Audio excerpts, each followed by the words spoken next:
Oremos. Bendito, soberano e amado Senhor, nós glorificamos o Teu nome pela oportunidade que estamos tendo de aprender mais da Sua palavra, também pelo irmão que tem sido usado para nos trazer esse ensino, que o Senhor possa abençoá-lo grandemente, assim como sua família, para que permaneçam perseverantes na sua obra, que todos nós possamos aprender cada vez mais e sermos achados inculpáveis perante o Senhor no dia do juízo. Damos graças a Ti, em nome de Jesus, o nosso Salvador, que oramos. Amém. Amém. Amém, amém, amém. Deixa eu olhar aqui o que foi que ficou para... Qual foi a aula de ontem, né? Deixa eu abrir aqui o Classroom.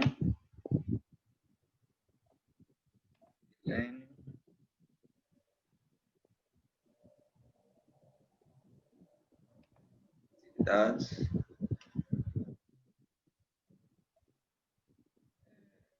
Bom, as aulas que ficaram para essa quinta-feira foram sobre o adiamento do reino. Exatamente, sobre o adiamento do reino ainda, que tem 2 lições, a 9 e a 10. A questão das 2 ressurreições, né? Das 2 ressurreições, bom, basicamente é que a Bíblia fala de uma ressurreição, né? Não é 2, né? Não existe ressurreição de justos e depois o milênio de justos, nada disso. Isso é uma grande confusão que é feita com o texto do milênio, mas, na verdade, haverá ressurreição, como disse Jesus, o próprio Jesus disse, né, lá em João, né, de justos e injustos, né, uma só ressurreição que é no juízo final, né, o momento final da volta de Cristo. Boa noite, Patrícia e Matos. Então, tivemos essa lição. Os últimos dias, né? Os últimos dias, falei lição número 12. Então, aí, na verdade, muitos entendem os últimos dias como o fim esses tempos, né? Então, essa época que é dita que vai ocorrer o milênio, né? A tribulação, o anticristo. Então, eles chamam esse período de os últimos dias, né? Eles fazem essa classificação dos últimos dias. O problema é que a Bíblia não faz essa classificação. A Bíblia classifica como os últimos dias exatamente essa era, né? Essa era. E quem deixa isso bem claro é o apóstolo João nas suas cartas. Ele deixa isso bem claro de que estamos nos últimos dias. Então, os últimos dias é a última era, né? É a última era. Quem também citou essa expressão, se vocês bem lembram, lá em Atos capítulo 2, na profecia de Joel, né? Ele usa esse termo, né? Nos últimos dias. Aliás, eu acho que é Isaías, a profecia de Isaías, nos últimos dias, exatamente. Nos últimos dias, a casa do Senhor será estabelecida no cume dos montes, irão todos os povos, né? Exatamente. Isaías capítulo 2 usa a expressão últimos dias e se aplica exatamente na questão do evangelho, né? Do estabelecimento do reino, que é agora essa última era, né? A volta de Cristo, ela, de certa forma, no primeiro século, agora não, mas é interessante, no primeiro século, a volta de Cristo estava condicionada a um evento. Aliás, para ser mais exato, 2 eventos. 2 eventos precisavam acontecer para que, então, chegasse o momento a gente entrasse no período da volta de Cristo. E esses 2 eventos, nós vamos ver que eles aconteceram. E nós vamos tratar desses 2 eventos aqui, né? Nessa aula. O primeiro evento é a predição de Jesus sobre Jerusalém. Então, Jesus diz claramente, né, que não ocorreria sem que primeiro, né, ocorresse essa tribulação. E também a vinda do Senhor não chegaria antes do surgimento do chamado o iníquo, né, que é tido como anticristo, é chamado de anticristo, né? Embora no texto ele não usa a palavra anticristo. A palavra que aparece é o iníquo, lá em 2 Tessalonicenses, capítulo 2. Então, esses 2 assuntos entrelaçados, né, embora eles não estejam dentro do mesmo contexto, mas eles são usados pelos defensores da doutrina do milênio como que estando correlacionados. Né? Então, a grande tribulação ela é vinculada com a questão do anticristo. Na aula de hoje, nós vamos ver que os contextos são totalmente diferentes. Tem nada a ver uma coisa com a outra. Mas precisamos ter um esclarecimento bem sobre a tribulação e sobre o anticristo. Bem, a tribulação, né, eu coloquei uma lição aqui, que é uma lição daqueles estudos, que acho que vocês conhecem, aqueles estudos do site do... estudos da Bíblia, né, daqueles... Não sei nem chamar irmãos, né, mas eles não gostam muito da gente, né? Os intrigados, né? O Denzala, Guy Fish, tem aquele pessoal, né? Eles têm um site de estudo muito bons, né? De vez em quando pega alguma coisa lá. Né? Eles não gostam da gente, problema deles, né? Problema deles. Mas tem material bom, né? A gente é aberto para poder usar, desde que respeite a fonte. Então, eu tenho me valendo. E os estudos sobre Mateus 24, o melhor material que nós temos até agora é o deles. Né? Então, né? Temos que reconhecer a verdade. Né? O material é excelente, ele é totalmente embasado, né? E, inclusive, eu selecionei esses materiais para fecharem, né, completarem aqui a nossa lição sobre esse assunto da grande tribulação, que está relacionado com 3 passagens bíblicas, né? Mateus capítulo 24, Marcos, se eu não me engano, é Marcos capítulo 13, e Lucas capítulo 21. Lucas capítulo 21. Deixa eu compartilhar aqui, primeiramente, o texto, né? Eu vou precisar aí da liberação para compartilhar aqui a lição.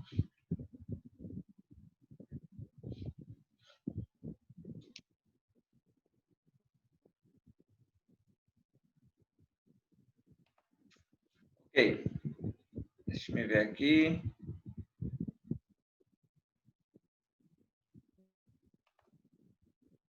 Só.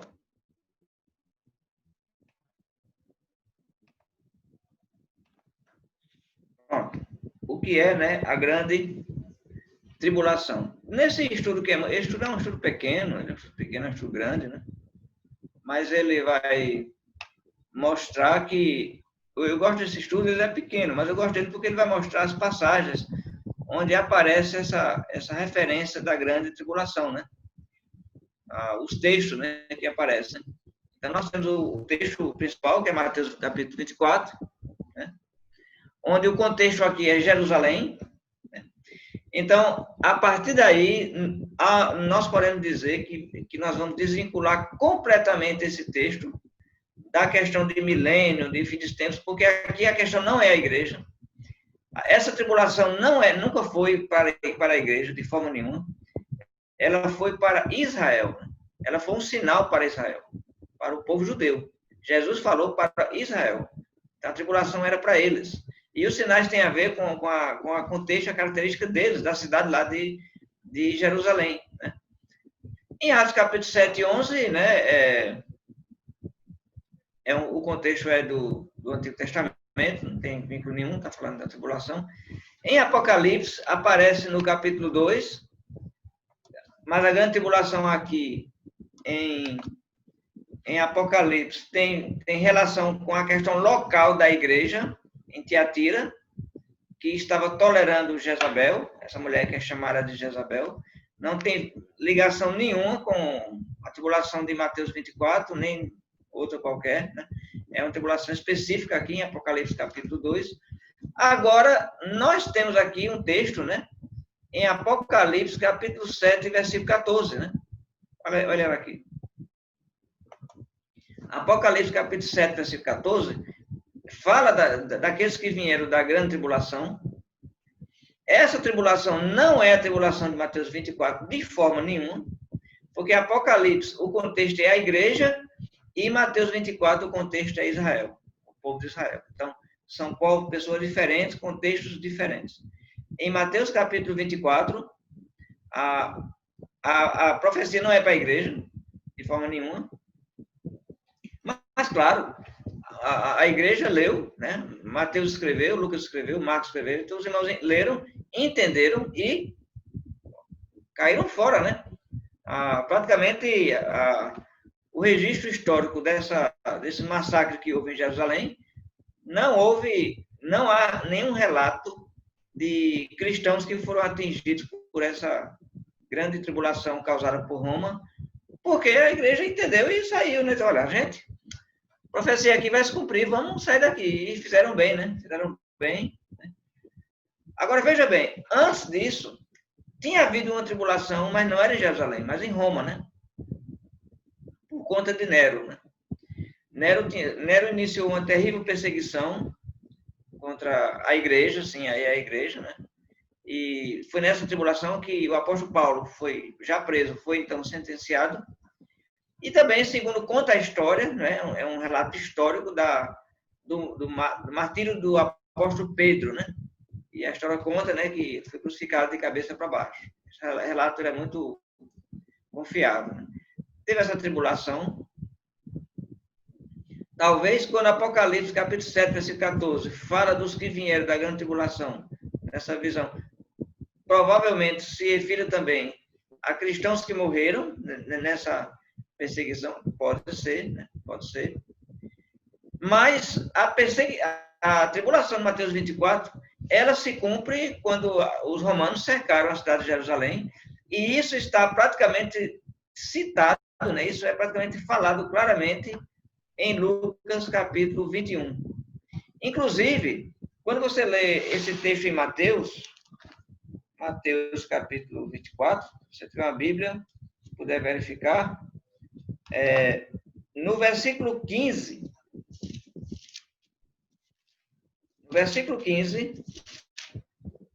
Jesus vai dizer no versículo 15, quando, pois, vides o abominável da desolação de quem falou o profeta Daniel. Esse versículo é um caso muito especial de quando um outro texto usa a mesma citação e ele usa outras palavras que praticamente vai esclarecer o que quer dizer aqui. Porque fica aquela questão, quem seria esse abominável? Então, na visão milenista, né, pré-milenalista, eles vão dizer que é o anticristo. Eles vão dizer que é o anticristo. Né? Só que a Bíblia vai dizer outra coisa. E aí você vai para o texto de Lucas. Né? E aí você vai abrir em Lucas, capítulo 21, que está falando do mesmo contexto, só que Lucas, ele pesquisou, Lucas, né? Uma pessoa que foi atrás das informações. E Lucas fez a gentileza de colocar para nós essa mesma referência agora, vamos dizer assim, ele traduziu. Olha, é muito engraçado. O Lucas traduziu para nós, olha que maravilha. Traduziu um texto que usa uma linguagem simbólica judaica, né? É um texto apocalíptico judaico, né? E Lucas traduziu para nós no versículo 20. Lucas 21, versículo 20. E aí você sabe exatamente quem é o abominável da desolação. Não é o anticristo. Não é o anticristo. É quem? Versículo 20. O exército romano. É o exército romano. É o exército romano o abominável da desolação. Por quê? Porque vai profanar algo que era sagrado. O templo de Deus vai ser destruído. Então, isso cabe a essa expressão, abominável da desolação. Essa expressão ela era compreendida pelos judeus por conta da profecia de Daniel, da profanação do templo que aconteceu na época grega por Antíoco Epifânio. Daniel fez essa profecia no capítulo 8, o grande chifre lá, terrível, que ia perseguir o povo de Deus. Né? Ele fez a profecia e Antíoco profanou o templo. Então, essa expressão abominável da desolação é alguém que profana algo sagrado. E o Império Romano faz isso, né? Então, no ano 70, se cumpre a profecia que Jesus deu. Então, o contexto de Mateus 24 é muito claro. Jesus, no início do capítulo, ele está com os discípulos em Jerusalém, eles olham as construções do templo e eles fazem um elogio, né? Ele diz, veja, mestre, que belas construções. Porque Herodes tinha feito uma reforma no templo, estava belíssimo. E é nesse momento que o assunto inicia. Então, o contexto aí é Jerusalém. É Jerusalém. E Jesus já havia dito anteriormente, ele chorou sobre Jerusalém e ele disse, eis que a vossa casa ficará deserta. Jesus aplicou a profecia. Então, em Mateus 24, ele vai dar detalhes. Então, ele vai dizer, não vai ficar pedra sobre pedra. Exatamente. Então, no ano 70, né, a gente sabe que o exército romano houve uma sedição em Jerusalém. Essa sedição certamente foi motivada pelos judeus radicais que não entendiam o estabelecimento do reino e queriam o reino à força de todo jeito, né? Então, já que não, aquele negócio, né? Já que não foi Jesus, então vai ter que ser nós mesmos, entendeu? Então, eles partiram para o radicalismo e fecharam a cidade e tentaram se opor a Roma, mas eles não tinham a mínima condição. Foi uma loucura, cara, foi uma loucura. Eles não tinham a mínima condição. No início tiveram, né? No início tiveram, arregimentaram soldados e tudo e conseguiram, né? Mataram muitos soldados romanos. No início até conseguiram. Mas o exército romano era muito superior, né? Não tinha a mínima condição, foi uma loucura, uma loucura. Então, Roma, olha, para você entender bem a situação, Roma já vinha de muitas batalhas com exércitos bárbaros havia muita pressão bárbara já, e Roma já vinha de grandes empreendimentos. Roma não estava com paciência para estar aguentando esses tumultos numa terrinha lá distante que para eles era insignificante. Roma não estava mais com essa paciência. Então, dessa vez, a ordem foi para ir lá e resolver o problema imediatamente. Quem era o imperador na época era o imperador Vespasiano, que foi que sucedeu Nero, né? Na verdade, quando Nero morreu, a gente sabe que houve o governo de Roma ficou um pouco destabilizado porque vários generais tentaram assumir o trono, né? Chegaram a esquentar a cadeira um pouco, né? Tivemos Otto, tivemos o general Vitélio, grande general Vitélio, Galba, né? Galba, grandes generais tentaram tomar o trono, não conseguiram, e aí a família de Vespasiano assumiu o trono. E é nesse momento que eles têm que se deparar agora com essa revolta em Jerusalém. O general que vai encabeçar de fazer a faxina lá, a limpeza, foi exatamente Vespasiano não mandou ninguém mais do que o seu próprio filho. Mandou o seu próprio filho, Tito, que depois iria suceder ele também no trono. Tito foi o general que foi encarregado de ir lá e resolver imediatamente essa história. Os historiadores contam que foi dado ordem a Tito para que ele poupasse o tempo. Interessante isso, né? Jesus tinha dito que não ia ficar pedra sobre pedra, mas a ordem que foi dada para os generais foi que poupasse o tempo. Afinal de contas, era um objeto sagrado durante muitos séculos, né? Então, foi dada essa ordem. Mas, na hora do vamos ver, não deu não. Deu não. Talvez a revolta lá estava num nível muito além do que eles imaginavam. E a cidade foi cercada, né, pelo exército romano, que é o que Lucas diz, né, quando vê a cidade sitiada por exércitos, saber que está próximo à sua devastação. Então, Deus declarou claramente que não iria haver bom êxito nesse intento judaico. Então, depois de alguns meses, eu não lembro bem, não sei se 6 meses, ou chegou a passar um ano, não lembro, sei que foi bastante tempo. As forças judaicas se enfraqueceram e o exército romano entrou para liquidar tudo. Não houve misericórdia para quem estava lá dentro. Então, bem que Jesus tinha dito, né? Fuja, né? Vá para os montes, não volte, né? E Jesus disse, se a fuga for no sábado, não vai dar. Não vai dar, né? Porque a cidade, os portões eram fechados desde a época do Neemias. No inverno também, sem chance. Então, o exército entrou e o templo é totalmente destruído. E dessa vez, né, cumprindo as profecias de Daniel, e um povo que havia de vir e destruir o santuário, então, destruído completamente e se cumpre perfeitamente as profecias de Cristo, de Jesus, né?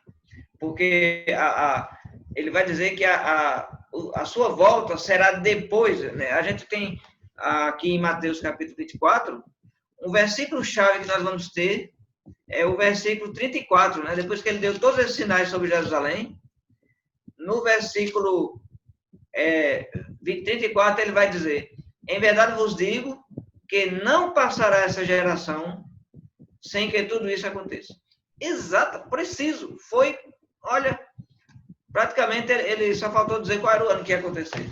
Porque uma geração é 40 anos. geração bíblica, 40 anos. Então, Jesus fez a profecia nos anos 30. Quando a cidade foi destruída? Nos anos 70.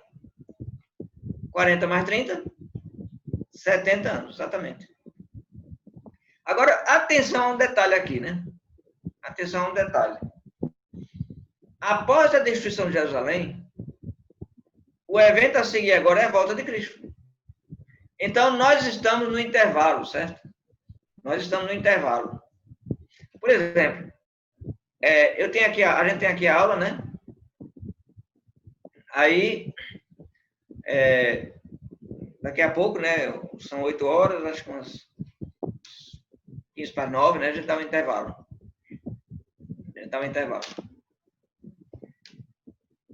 E aí, vamos dizer que 9 horas, 9h10, começa. Então, pronto. Nós estamos nesse intervalo. Aconteceu a destruição de Jerusalém e agora nós estamos no intervalo. O que é que falta acontecer agora? A volta de Cristo. Então, nós temos um parêntese aqui entre o texto, antes dele falar de que tudo isso aconteceria, no versículo 29. No versículo 29, ele diz, repare, logo em seguida a tribulação daqueles dias, aí ele vai dar os sinais, o sol escurecerá, a lua dará sua claridade, as estrelas cairão, os poderes serão abalados, então aparecerá no céu o sinal do Filho do Homem, todos os povos da terra se lamentarão, e verão o Filho do Homem vindo sobre as nuvens, no céu, com poder e muita glória, e enviará seus anjos para pegar os seus eleitos de toda parte da terra. Então, esse evento aqui, na leitura, se você ler literalmente, você vai entender o seguinte, bom, após a destruição de Jerusalém, Jesus volta. Porque é o que está dizendo, logo em seguida, né? Mas, na verdade, o que quer dizer é que, após isso, em seguida, ou seja, depois desse evento, o que vai acontecer? A volta de Cristo. Então, nós estamos aqui exatamente nesse período de intervalo. Em seguida, ele vai continuar com os sinais, certo? Então, é interessante aqui o texto, né? Ele tá organizado de uma maneira como que está tratando de um assunto, ele dá um vislumbre do que vai acontecer após isso, mas ele volta para o mesmo assunto que ele está. Porque depois ele vai fechar. Ele vai fechar exatamente com o versículo quando ele diz, não passará essa geração sem que tudo isso aconteça. Então ele continua, ele dá exemplo da parábola da figueira, né? E aí ele diz, assim também vós, quando vide todas essas coisas, sabei que está próximo, às portas. Então, nós estamos nesse período aqui. Próximo, às portas. Ou seja, a qualquer momento. A qualquer momento. Após o versículo 34, quando ele diz que não vai passar a geração sem que tudo isso aconteça, e isso aconteceu, aí versículo 35, passará o céu e a terra, porém as minhas palavras não passarão. Aí no versículo 36, agora sim, agora é referente à volta de Cristo. Porque ele vai dizer, olha, mas a respeito daquele dia e hora, você fala, mas que dia e hora? Aí você volta para o versículo 3, né? Você volta para o versículo 3. No Monte das Oliveiras, achavam Jesus assentado e se aproximaram e disseram, quando acontecerão essas coisas?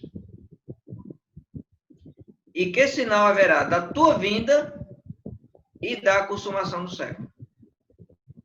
Então, bem, nós sabemos, sinal da vinda de Cristo não tem. Agora, ele deu sinal da consumação daquele século, no sentido de que o grande evento, o evento catastrófico que ocorreria, foi a destruição de Jerusalém. Vocês conhecem a história de Massada? Alguém aí já leu? A história de Massada? Não é Massada de dar massada. Não é essa Massada, não. Massada é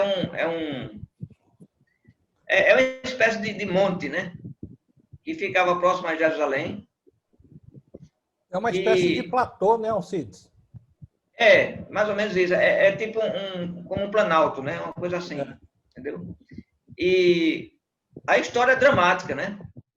A história é dramática, porque alguns grupos judaicos se esconderam lá, talvez os essênios, não sabemos bem. Acredita-se que esses manuscritos que foram encontrados foi devido a esse evento desse cerco, né? Foram guardados para preservar e foram encontrados em 1948, manuscrito Mar Morto. Então, esses judeus se esconderam ali naquele monte, e interessante, né?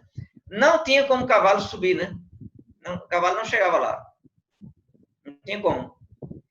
Inclusive, não tinha nem caminho, né? O judeu, a subida era bem dificultosa, né? Então, conta a história que os romanos construíram uma rampa, né? Eles chamaram os engenheiros construtores e construíram uma rampa para chegar lá em cima, para exterminar com o último foco de resistência judaica.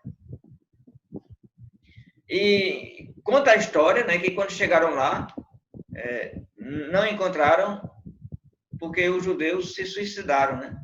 Os que estavam lá em cima se suicidaram. Eles preferiram se suicidar do que morrer pela espada romana. Muito dramática essa história de Massara. Você está na internet, você vê ainda, tem até o desenho do monte, da rampa, né? Conta um pouco essa história, né? Bem dramática. Então, a grande tribulação, a que Jesus se referia claramente, é a destruição de Jerusalém. Agora, quando ele vai falar da sua vinda, aí não tem sinal. Ele vai, claramente, ele vai dizer que vai vir como na época de Noé. Né? E como é que foi na época de Noé? Bem, na época de Noé, olha o que ele diz aqui. Versículo 37 e 38. Pois assim como foi no dia de Noé, também será a vinda do Filho do Homem. Porquanto, assim como no dia anterior ao dilúvio, comiam e bebiam, casavam e davam-se em casamento, até o dia em que Noé entrou na arca. E não perceberam, senão quando veio o dilúvio. E os levou a todos. Assim também será a vinda do Filho do Homem. Então, perceba bem aqui. Jesus falou uma coisa muito interessante sobre o dilúvio, que a gente talvez nem tenha isso no registro de Gênesis, certo?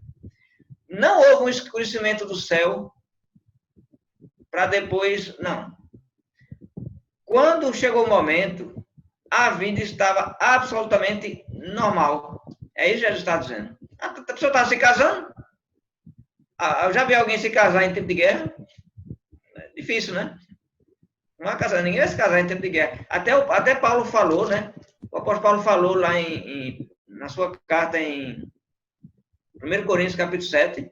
Ele até recomendou que não casasse, porque viria tempos difíceis.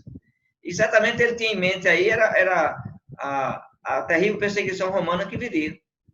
Então, Paulo até recomendou que nem casasse. Mas veja o que Jesus disse. Eles casavam, davam de casamento.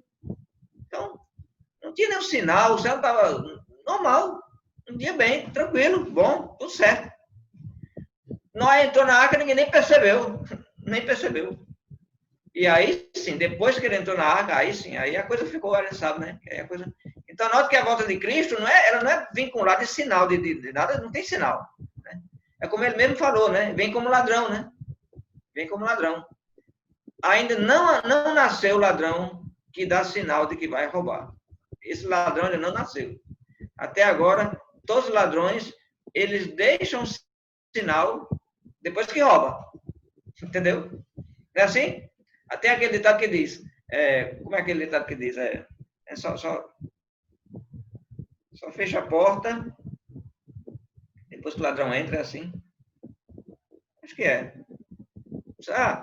Só fecha a porta, depois que o ladrão já entrou, é que vai fechar a porta. Não é? Então, Jesus vem, a vida é como ladrão, diz outro. Ladrão não manda sinal, então não existe sinal para a volta de Cristo. Então, um grande erro do pré-milenarismo é que cria uma sequência de sinais que praticamente qualquer pessoa ia dizer, rapaz, o negócio está ruim aí, acho que Jesus está vindo mesmo, vamos se converter. Olha, uma coisa interessante. Quando a gente estava no ano de 1999, eu estava aqui em Recife estudando nessa época, a coisa ficou muito tensa. Não sei se você lembra. O ano de 1999, o negócio ficou tenso. Havia todo um sentimento de que o ano 2000, o ano dormir, o negócio vai, entendeu? Muita gente foi para a igreja. Muita gente foi para a igreja. Mas não aconteceu nada. Aí quem entrou na igreja saiu depois. Então, é isso. Olha, se tivesse sinais, né? Isso iria ser um favorecimento para pessoas aproveitadoras, né? Pessoas que vão para a igreja por conveniência. Mas a verdade é que não vai ter sinal nenhum. Então, esse assunto, Mateus 24, eu considero ele bem claro aqui e concluído. Jesus termina aqui dizendo, né? Bem, aí a gente vai tratar a questão do arrebatamento, né? Que é outra lição também, o arrebatamento secreto. Como eles fazem a leitura desse texto totalmente fora, não entende, não sabe a história, não sabe o que aconteceu, então não sabe que Jerusalém foi destruída, não sabe nada disso, então a pessoa está lendo isso aqui pensando no milênio. Ela está com a mente no milênio. Então, aí vem a questão do arrebatamento, porque aqui é dito, olha, versículo 40. Então, 2 estarão no campo, um será tomado e deixado outro. 2 estarão trabalhando no moinho, uma será tomada e deixada a outra. Portanto, vigiai, porque não sabeis em que dia vem o vosso Senhor. Então, esse texto, ele é usado de apoio a essa doutrina do arrebatamento secreto. Do arrebatamento secreto. Mas espera aí. É verdade que aqui o texto está falando da volta de Cristo. Sim, está falando da volta de Cristo. Também é verdade que na volta de Cristo vai ter o arrebatamento, porque nós temos essa passagem lá em 1 Tessalonicenses, capítulo 4, é verdade. Mas o que está sendo dito aqui simplesmente é que quem vai ser arrebatado é a igreja. A igreja vai ser arrebatada na volta de Cristo. Então é óbvio que pessoas não vão ser arrebatadas porque não vão ser de Cristo. Então esse é o sentido do texto. Um vai ser levado ou deixado. Mas nunca, jamais, de querer dizer que vai ter o arrebatamento e a vida vai continuar aqui na Terra. Porque quando você lê sobre o arrebatamento em 1 Tessalonicenses, capítulo 4, ele está dentro do contexto da volta de Cristo, como está esse texto aqui também. Então, nós vamos para 1 Tessalonicenses, mas antes, deixa eu dar uma pausa aqui. Deixa eu ver aqui. Deixa eu dar uma pausa aqui para algum comentário ou dúvida sobre essa parte da grande tribulação. Alguma pergunta ou dúvida? Professor. Comentário?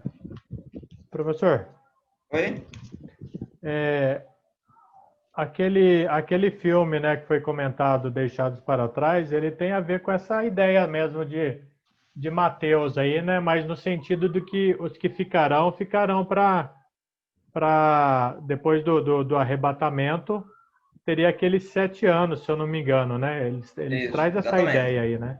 Exatamente. O filme Deixado para Trás, ele é um filme que está dentro dessa doutrina do milênio e diz exatamente isso, que vai ter esse arrebatamento e aí a tribulação vai ficar aqui para quem ficar aqui na Terra.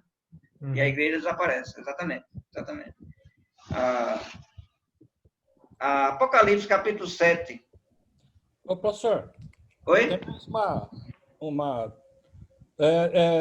em Mateus 24 também fala assim, não desça para casa para pegar, ai das grávidas, né?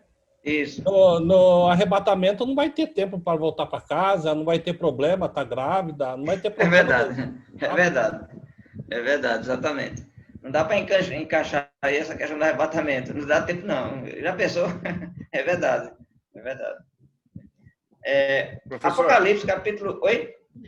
Professor, a Cláudia vai falar um minutinho aí. Ok. Eu achei interessante aqueles 2 vídeos que foi sugerido na lição, né, do arrebatamento, que os denominacionais também não falam, né, que como que é mesmo? Sim, o Leandro Quadros, Isso. é o Leandro Quadros e o Rodrigo Silva. Isso. Eles falam do arrebatamento de repente também, né? Eles mostraram a incoerência desse ensinamento, foi. Isso. Agora, chama a atenção um fato, certo? Tanto o Leandro Quadro como o Rodrigo Silva são adventistas. E os adventistas, embora a gente saiba que o adventismo segue essa linha, né? Também a gente não pode, né? O apocalipse dele mesmo é a maior bagunça. O apocalipse deles é para dar um nó no cérebro. Mas, nesse ponto aí do milênio, eles são totalmente desfavoráveis. Então, por isso que o depoimento do Leandro Quadros, que foi muito sensato ali na análise dele, e do Rodrigo Silva, realmente eles analisaram corretamente. Eles disseram, não tem nada a ver com o contexto ali, é verdade. Agora, porque eles são adventistas. Mas, no geral, nas igrejas denominacionais, nossa, mãe, se você encontrar 10 evangélicos, os 10 vão estar acreditando na doutrina do milênio. Verdade. E é interessante que, com o Rodrigo Silva, ele fala sobre o dilúvio, né? E aí já o Leandro, né? Leandro Queiroz, ele fala sobre a trombeta. Vai tocar trombeta, meu amigo. É que nem o voto falou, madeira, não dá para buscar nada, não. Exatamente. Não vai avisar. Exatamente. Depois de tocar, acabou-se. É piscar de olhos, né? Como diz o piscar de olhos. Piscar de olhos. Então, Apocalipse, capítulo 7, versículo 14, tem a visão dos 144 mil de Israel, né? Apocalipse 7, 14. Aliás, capítulo 7, né? O capítulo 7 de Apocalipse tem a visão dos 144 mil. Olha, a igreja, ela aparece em Apocalipse através de várias descrições figurativas. Ela é citada em Apocalipse através de várias simbologias. E essas simbologias são usadas com símbolos do Antigo Testamento. Por exemplo, nós temos os 144 mil. Nós vamos ter no capítulo 10 o templo sendo medido. Nós vamos ter no capítulo 11, vamos ter o templo, o santuário sendo medido. Nós vamos ter as duas testemunhas. Esses símbolos, todos são referências simbólicas ao povo de Deus. E o povo de Deus no Novo Testamento não é mais Israel. É a igreja, que é Israel, mas é a nova Israel, não a antiga Israel, a Israel que não creu em Jesus, pegou o caminho errado, né? Pegou o caminho errado e foi embora. Né? Mas quem está no caminho certo é a igreja é a nova Israel. Então, os 144 mil aqui, os glorificados, nós sabemos quem são. Porque vem daquela junção, né? De 12 vezes 12 vezes 1000. Representa o povo de Deus. Né? Você tem 12 do Antigo Testamento, tem 12 do Novo, dos Apóstolos, coloca 1000, você é o povo de Deus. E quando no capítulo 4 de Apocalipse, João teve a visão do trono de Deus nos céus, ele também viu 24 anciãos, que representam exatamente toda a aliança de Deus com o seu povo. Então, aqui, nessa visão dos 144 mil, que não é literal, nós sabemos disso, é um simbolismo da igreja, no versículo 14, no 13, versículo 13, um dos anciãos, então são 24 anciãos, um deles, toma a palavra dizendo: esses que se vestem de vestiduras brancas, quem são e de onde vieram? Ele pergunta para João. E João respondeu muito bem. João disse: meu senhor, tu sabes. E ele disse: são esses os que vêm da grande tribulação. Lavaram suas vestiduras e as alvejaram no sangue do Cordeiro.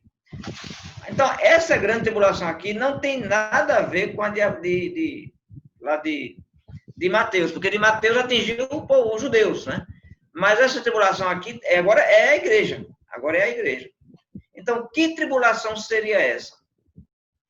Nós temos aqui três perseguições que a igreja sofreu, que está dentro do contexto de Apocalipse. Nós temos três tribulações, três perseguições. Né? A primeira perseguição nem foi a de Nero. A primeira perseguição nem foi a de Nero. Antes mesmo de Nero pensar em tocar fogo em Roma e perseguir a igreja já nasce sobre perseguição. E nós sabemos bem, perseguição judaica feroz. Saulo era um feroz arregimentado soldado no sentido de líder para perseguir a igreja. Então, a igreja vem de uma grande perseguição pelo judaísmo. Soma-se depois a perseguição de Nero, né, que também foi terrível. Então, nesse contexto aí, muitos cristãos morreram. Muitos cristãos morreram. E aí vai chegar agora a próxima, que é de Domiciano. Que aí Domiciano vai puxar a fila, né? Vem um trem atrás que vai ser uma grande perseguição que a igreja vai sofrer. Então, muito provavelmente, esses glorificados são os que já morreram, e é o que é dito aqui, olha, são esses que vêm da grande tribulação, razão porque se acham diante do trono, servem dia e noite no seu tabernáculo, nunca terão fome e sede. Então, isso é uma visão dos glorificados que estiveram na terra, passaram por perseguições, estão diante do trono de Deus. Isso é uma visão para transmitir para a igreja a visão de que eles também terão essa vitória. Eles também estarão vestidos de brancos, vencedores, diante do trono do Cordeiro. Então, entenda essa visão aqui como... Vamos dar um exemplo aqui para nós desse capítulo 7. Já deve ter acontecido, eu acredito, que você está assistindo televisão e passar aquela propaganda daquele... Como é que chama? Como é que chama? A pessoa reserva uma área para um condomínio. E ali vai ter terrenos vão ser vendidos. É um loteamento, como é que chama isso? É uma espécie de um loteamento, né? Um condomínio fechado, entendeu? Com segurança, vai ter quadra de esportes, piscina, entendeu? Não tem aquela propaganda, né? Aí mostra a família bem feliz, né? O verde, próximo do centro, né? Então, você vê toda aquela propaganda. Então, aquilo ali é uma imagem de uma vida muito boa e segura que você pode ter, claro, se tiver o cascalho, né? Se tiver a grana, né? Beleza, né? Mas, para quem tem, né? Para quem tem, ele se sente motivado, né? Diz, poxa, olha aí, interessante, né? Olha, um condomínio fechado, seguro, para meus filhos, uma maravilha, olha, tem quadra, piscina, é próximo da cidade, poxa. Então, a pessoa se sente motivada a comprar, né? A comprar um lote, a construir uma casa, ela se sente motivada a isso, entendeu? Então, o que Deus está fazendo com a igreja é a mesma coisa. É a mesma coisa, entendeu? E os irmãos estão sofrendo, estão sob sofrimento. Então, isso esmurece, isso dá desânimo. Então, ele está mostrando a visão, é como que diz, olha, veja o que está reservado aqui para você. A diferença é que, no nosso caso aqui, para pegar um condomínio desse, tem que pagar uma nota. Os céus, não. Esse condomínio celestial, né? Ele está simplesmente disponível para nós. Então, João está vendo, a igreja está vendo essa visão. Então, essa tribulação desse que tinham morrido, já por sinal já tinham morrido, né? Não tem vínculo nenhum com a tribulação lá de Mateus 24, né? É outro assunto, mas só que nessa questão do milênio, eles juntam, né? Eles pegam eles vão dizer que está falando, veja que é confusão demais, já, tá muita confusão. O anticristo vai cair aí também. Então, o anticristo vem, cai de paraquedas, bota. Então, é como o liquidificador. Imagina o liquidificador. Você pega, bota maçã, você bota banana, aí você bota beterraba, bota leite, entendeu? E aí mexe tudo. Pronto. É isso aí, entendeu? É uma salada de fruta, entendeu? Junta tudo isso. Agora, sem o contexto. Fora do contexto. Você quer saber se uma pessoa lê a Bíblia, se ela estuda a Bíblia, é se ela simplesmente falar da tribulação antes da volta de Cristo, usando Mateus 24. Uma coisa você já tem certeza, essa pessoa ela não lê a Bíblia, ela não estuda a Bíblia, ela simplesmente pegou o pacote que ela recebeu e ela está entregando. Qualquer pessoa que estuda a Bíblia, até mesmo entre os evangélicos, sabe que não pode ser usado esse texto para falar de uma futura tribulação na volta de Cristo. Isso é completamente fora do contexto. Agora vamos para Tessalonicenses. 1 Tessalonicenses, que vai falar do arrebatamento. Né? O arrebatamento. E claramente nós estamos vendo que está relacionado com a volta de Cristo.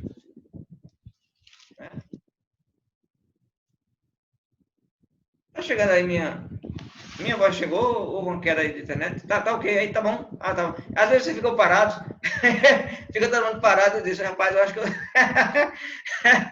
eu acho que eu tô falando, eu perdi o sinal, mas tá bom.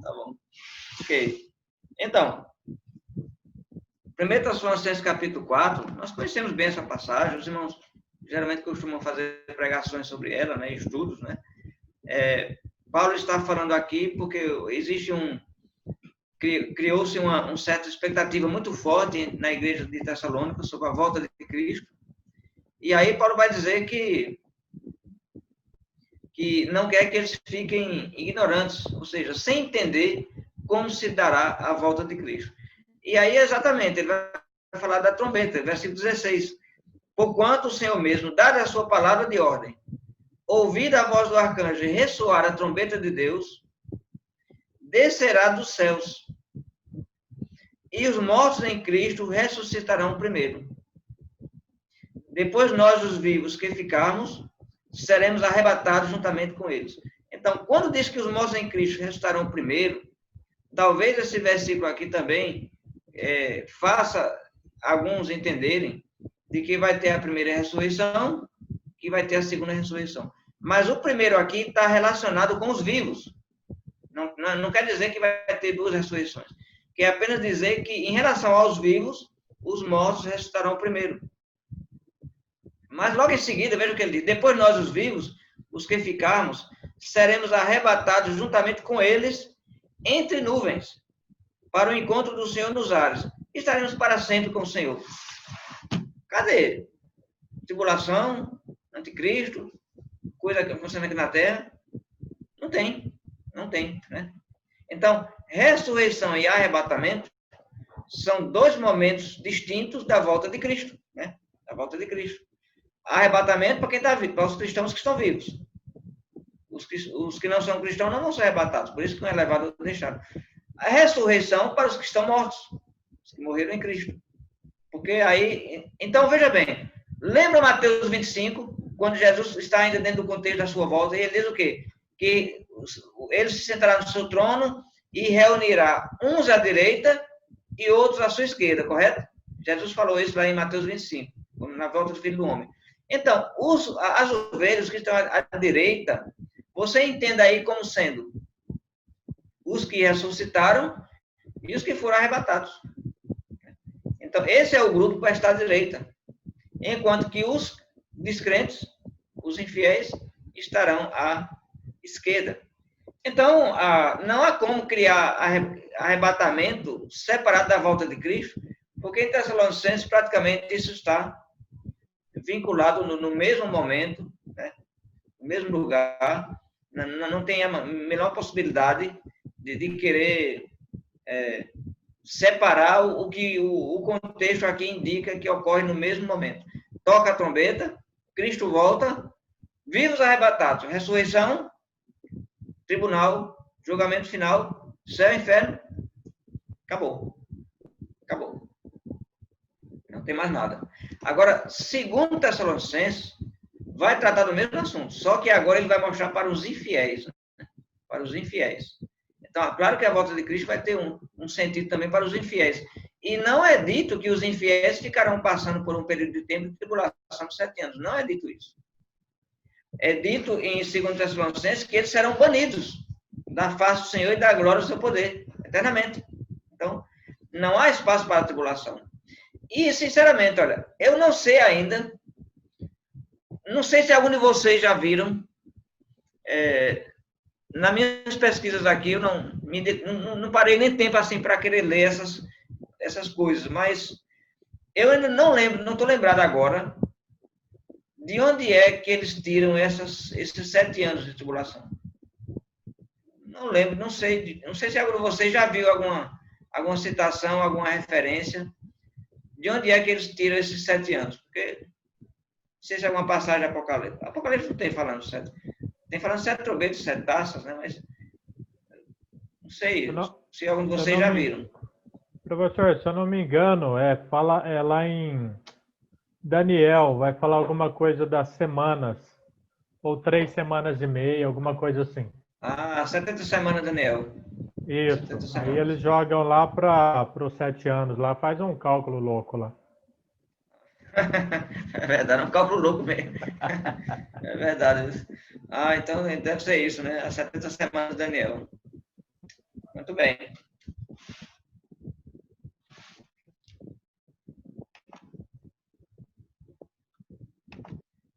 Deixa eu compartilhar aqui novamente os slides aqui. Cadê aqui?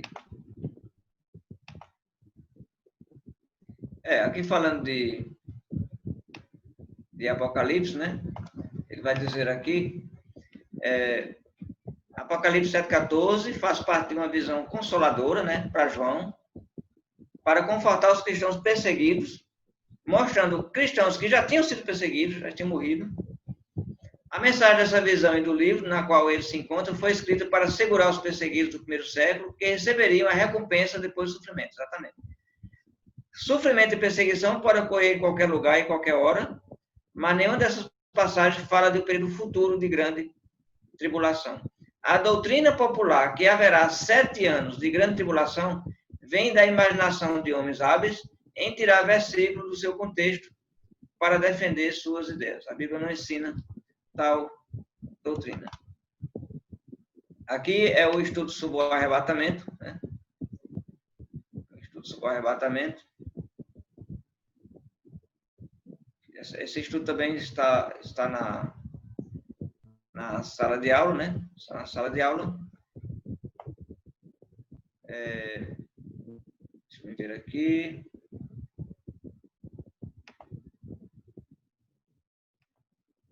Pronto. O que falta para nós é sobre o anticristo.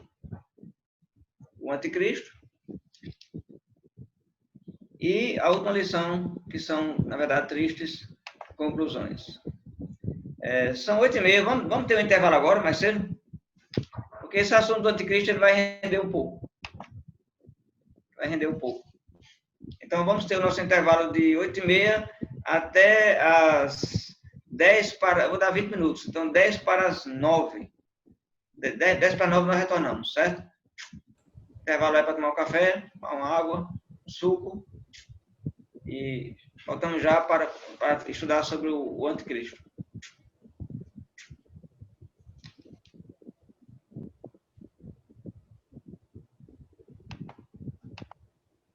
Alcides, Oi? esse tempo de 3 anos e meio, você entende como um tempo determinado ou um tempo indeterminado? Em Apocalipse?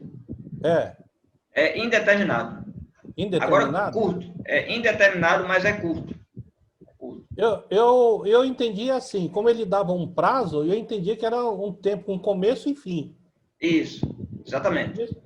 É um tempo que tem um início, um final e um tempo indeterminado, mas é um tempo um pouco curto. Por E7 ele é mais longo. Exatamente. Quando é um tempo para começar e para terminar, né? Isso.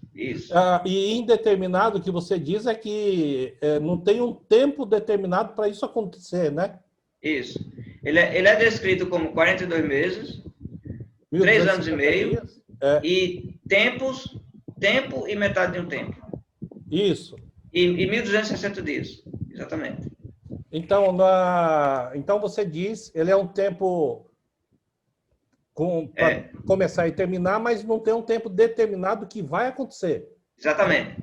É um tempo figurativo. Tá, obrigado. Eita, rapaz, valeu aí, viu? Que presentão, rapaz. Que presentão, viu? Oxe. Valeu mesmo. Acho que o próximo curso eu vou ensinar também. Ô, rapaz, vai ser minha janta agora, minha janta. Eu nem jantei, viu? Nem jantei. Porque quando eu cheguei, eu saí daqui, eram umas 4h30, rapaz, bateu um sono. Acho que eu dormi tarde, bateu um sono. Aí deu uma dormida agora até as 7 e pouco, aí não dava tempo de jantar. Eu corri para cá e agora eu ganhei a janta, valeu. Professor, É isso aí. a pizza Oi? não chegou? Chegou É um e chegou presente, literalmente. é um presente do núcleo de Campinas, viu, professor? A minha também acabou de chegar. Valeu. Beleza? Gostei muito. Já vou dar o meu nome para o próximo curso. Já está convidado. Muito bem, mas vamos falar agora de um camarada meio complicado, viu? Vamos falar do anticristo. Vamos falar do anticristo. O anticristo é um assunto que está dentro dessa questão do milênio, né? Está dentro aí desse assunto. Os defensores da doutrina do pré-milenialismo, eu não sei mais nem falar o nome, pré-milenialismo, os defensores dessa doutrina, né, praticamente têm amarrado a questão do anticristo, porque a tribulação, a grande tribulação, tem a ver com o anticristo. Ah, lembrei, passou a novela, teve a novela aí da Record, teve a novela da Record. Eu não sei, eu não lembro qual era o nome da novela, deixa eu ver. Nem Apocalipse, professor? Apocalipse, isso, Apocalipse. Apocalipse, exatamente. Teve uma novela, e aí aparece o anticristo, né? Tem todo aquele drama, tribulação, tem todo aquele, né? Pronto. A novela ali é o pré-milenialismo, né, em pessoa, né? Juntando com o filme. Então, a gente percebe que isso é muito popular, viu? Totalmente infundado biblicamente, mas é muito popular entre o meio evangélico, né? Muito popular. Interessante isso. Amplamente aceito. E não é uma coisa nova, né? Vem da era de 1800 e pouco. Isso você não tem nada disso na história da igreja. Uma coisa nova, recente, mas amplamente aceita, ignorando totalmente os contextos, né? Dos textos que se referem. Professor, Oi? isso mostra o árduo trabalho que nós temos como igreja bíblica de tirar essas imundícies das mentes desse povo, né? Trabalho, é verdade. Isso vai fazer a diferença na salvação, né? Verdade. Bem, eu acho que eu falei alguma coisa no início do curso lá na sala, alguém falou para mim, eu vou até reparar, eu dei a entender de que ninguém vai deixar de ir para o céu ou não por pensar diferente em alguns pontos dessa doutrina. Eu cheguei a falar isso, eu acho, vou até ver.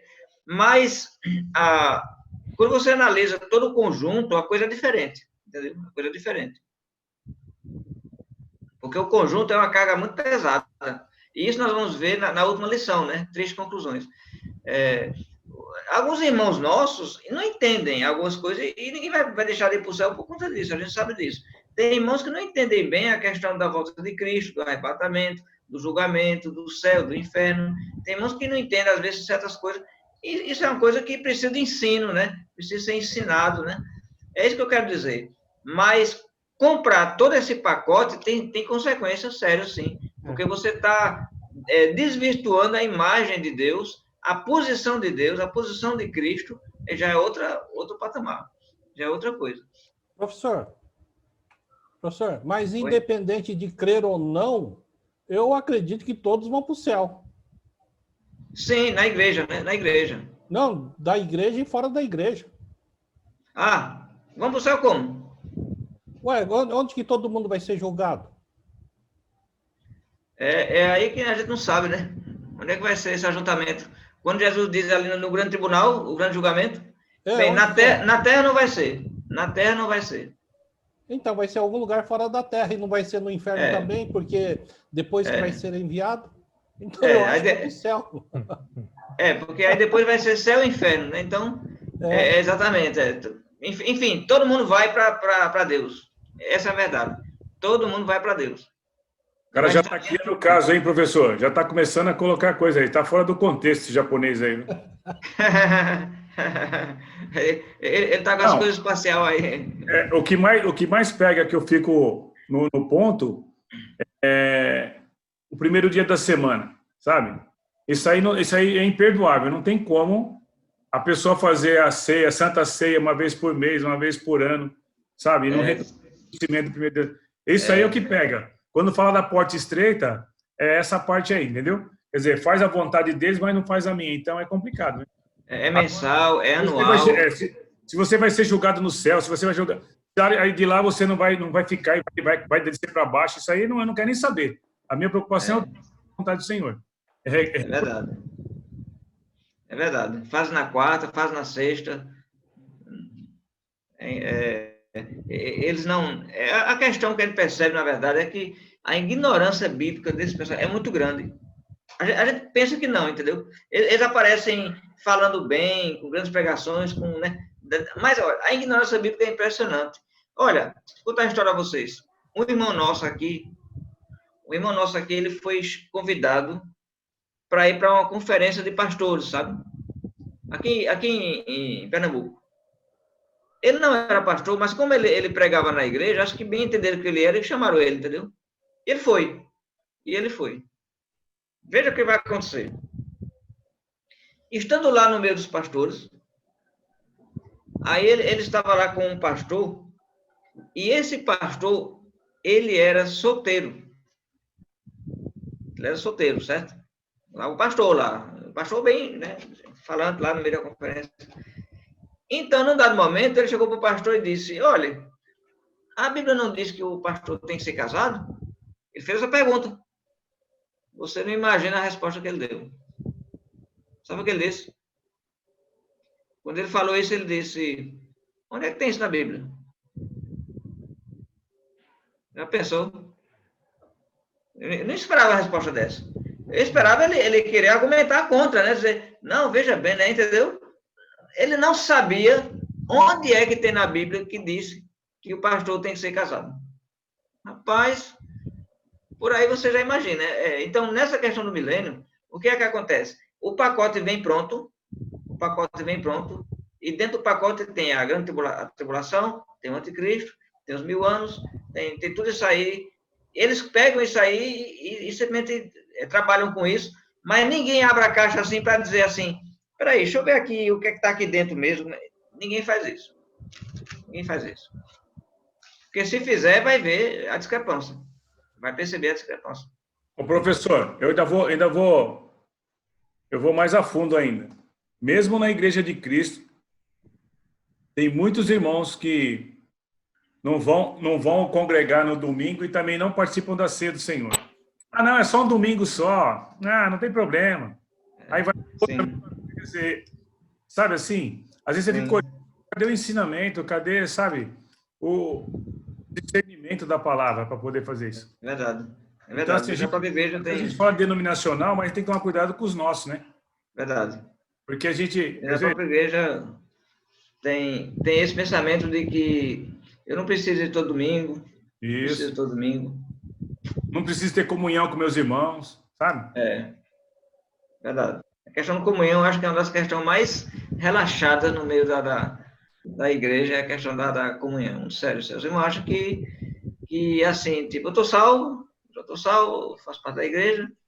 Então, né? Verdade. E olha que é ensinado muito isso. Eu acho que uma das coisas mais ensinadas e pregadas na igreja é a questão da comunhão.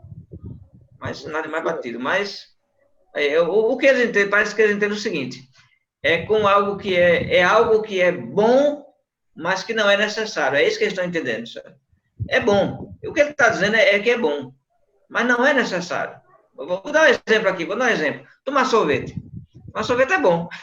Né? Comer pizza. Aí, sorvete, exatamente, tá com sorvete aí. Rapaz, o negócio tá bom aí. Depois, então, com sorvete, uma pizza, é bom. Mas é necessário você, toda semana, ter que estar tomando pizza, tomando sorvete? Não. Não é porque é necessário. Então, eles entendem assim em relação à comunhão. Então, tem que ter uma coisa mais direta, né? Fazer uma extração de dentro mais forte aí para a pessoa acordar e ver que não é só o bom, não é só que é bom. É necessário e imprescindível para a salvação. Porque sem comunhão não tem salvação. Sem comunhão não tem salvação. Ô, professor, professor, Oi? Tá me ouvindo? É o João que está falando. Não, voltando na questão do pastor, Sim. ele não sabia que ele não, onde tem na Bíblia que fala que o o pastor tem que ser casado, porque lá fala que é marido de uma só esposa. Ah, Não fala que tem que ser casado, fala que tem que ser marido de uma só. Aí já é outro problema aí também, né? Outro problema aí, rapaz. Casa, descasa e, rapaz, é problema, viu? Então tem que... Paulo tinha que ter falado lá, tem que ser casado, viu? Porque falar que é marido de uma só esposa, ele falou, mas tem marido de uma só esposa casado? Não sei. É verdade. Então, ele fica em dúvida. É verdade. Bem, eu vou compartilhar aqui com vocês. Deixa eu ver aqui, cadê? Aqui, o anticristo. Bem, esse estudo aqui, certo? A gente tem aqui nessa sessão do anticristo 3 estudos, né? Temos 2 estudos. Temos esse estudo aqui, que é do Dennis Allen. Temos o estudo de Álvaro Pestana, sobre Tessalonicenses, capítulo 2. E a videoaula que eu gravei foi basicamente em cima de Tessalonicenses e com mais 2 textos de apoio também que estão relacionados. Nesse breve estudo aqui do site O Estudo da Bíblia, né? Ele vai citar deixa eu ver, 4 passagens onde aparece diretamente a palavra anticristo, né? Onde é que aparece a palavra anticristo na Bíblia? Ela aparece em 4 textos, né? E são esses 4 aqui, né? Deixa eu diminuir aqui um pouco, deixa eu ver aqui. Ainda. O outro ficou embaixo. Deixa eu ver se dá para diminuir mais aqui. Pronto, aqui, exatamente aqui. Pronto, exatamente, aqui, ó. Essas 4 passagens aqui, são esses 4 textos onde aparece a palavra anticristo. Quando você lê os textos, de forma nenhuma está falando de o anticristo que virá no fim dos tempos, que vai... Né? Não está falando disso. O apóstolo João aqui está usando a linguagem se referindo a falsos profetas, a falsos líderes dentro da igreja que estavam desvirtuando a doutrina sobre Jesus Cristo.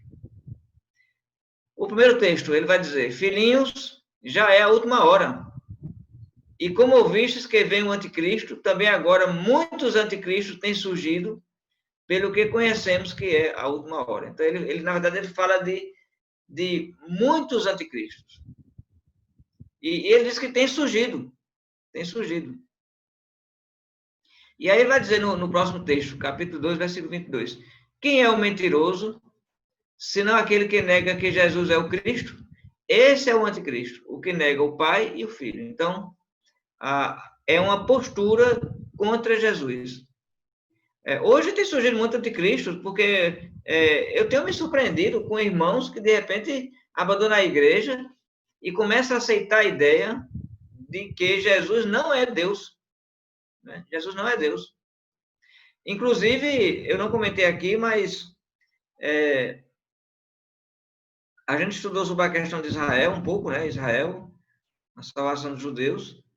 E eu nunca imaginei que ia crescer uma corrente que ia seduzir irmãos dentro da igreja para o judaísmo, para um tal judaísmo messiânico, mas que, na verdade, depois se torna nem tão messiânico assim. Puxa, eu nunca imaginei que isso fosse acontecer, mas nós temos um caso aqui em Pernambuco, de um irmão, não sei se vocês já ouviram falar dele, um irmão chamado Valtemir.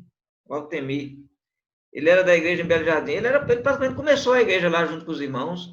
Ele amava a igreja, ele se doava totalmente para a igreja. E ele começou essa coisa de Israel, ele virou judeu, né? Hoje ele é judeu. E para ele a igreja não é mais o caminho de Deus. Impressionante uma coisa dessa, impressionante. E nega Cristo, né? Porque aí eles passam a ter outra concepção do Messias. Outra concepção do Messias. Eu não sei dizer com acurada certeza se o judaísmo que ele está envolvido, se é um judaísmo messiânico que reconhece Jesus Cristo, porque também existe outra corrente judaica que nega Cristo completamente e aceita que o Messias ainda vem.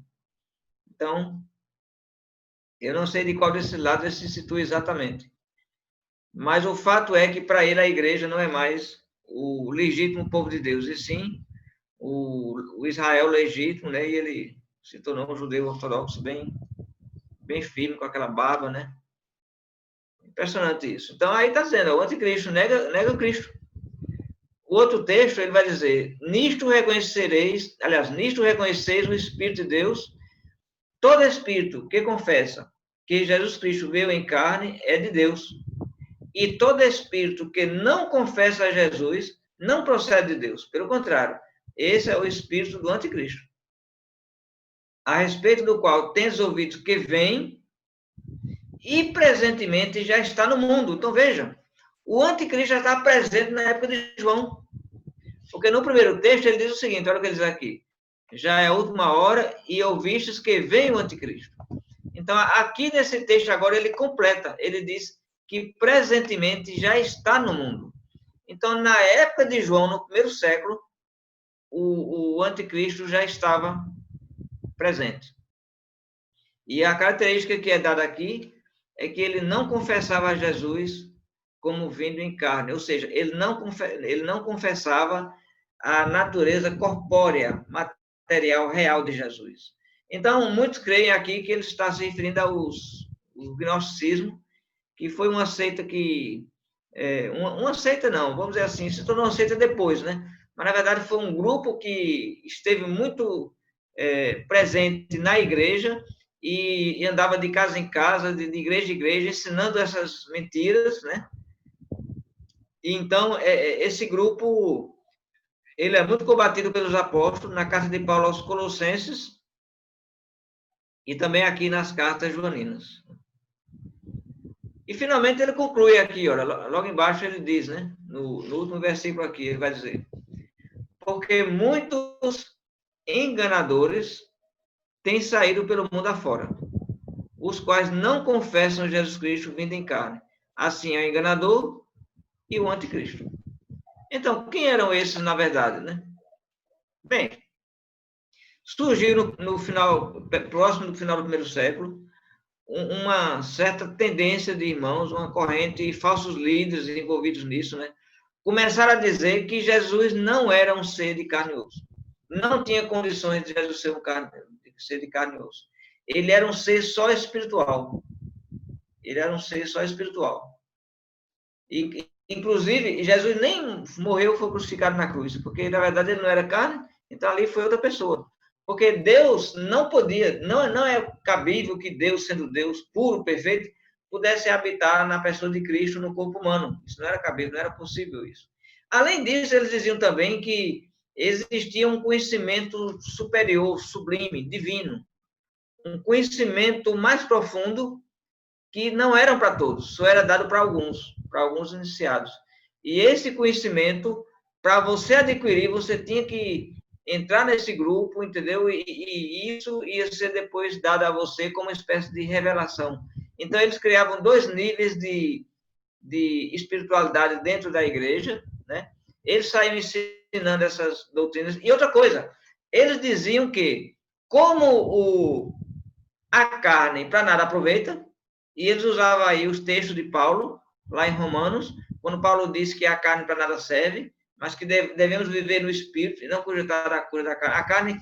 A carne busca as coisas da carne, o Espírito dá do Espírito.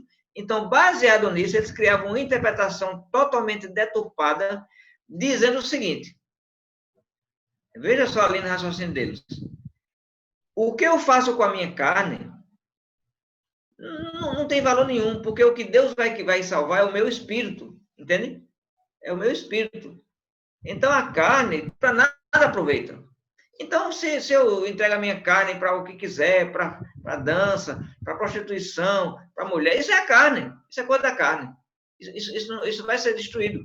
Mas o meu espírito é que eu tenho que preservar para Deus. Então, eles pregavam ao mesmo tempo que você podia ser cristão, estar na igreja, adorando a Deus, mas o que você faz com sua carne é indiferente, porque a carne para nada serve.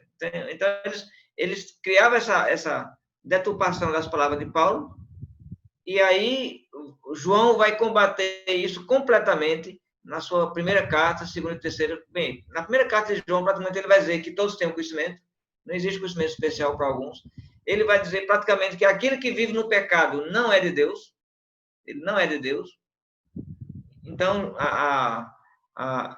João está falando desses e chama deles de anticristos. Anticristo. E ele vai mais longe, né? Na segunda carta ele vai dizer que não era nem para receber eles em casa. Não era nem para receber esses falsos irmãos em casa. Bem, se for só por isso aqui, talvez tudo isso errado. Pronto, acabou, resolveu o anticristo. Pronto.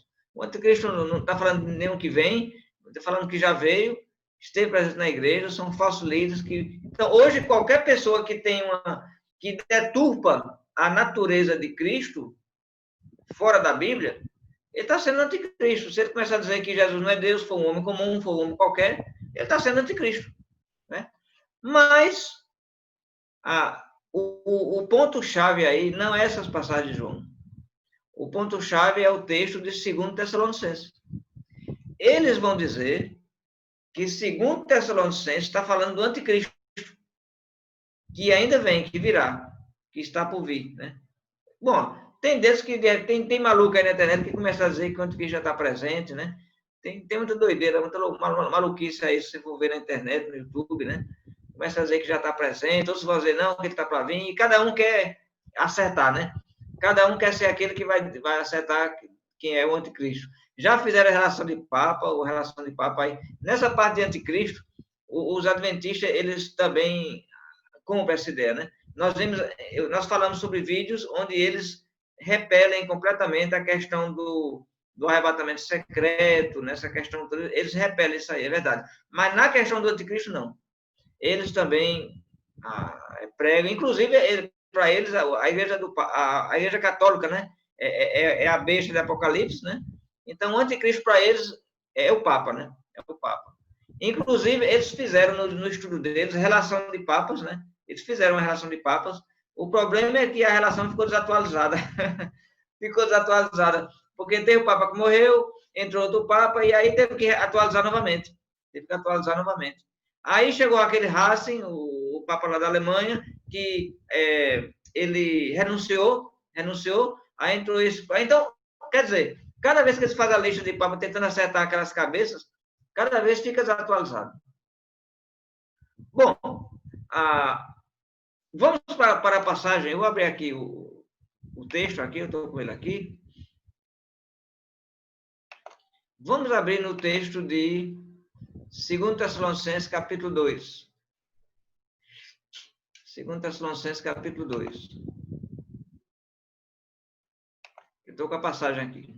Eu estou com a versão revista e atualizada. Mas pode ser qualquer um, você tem.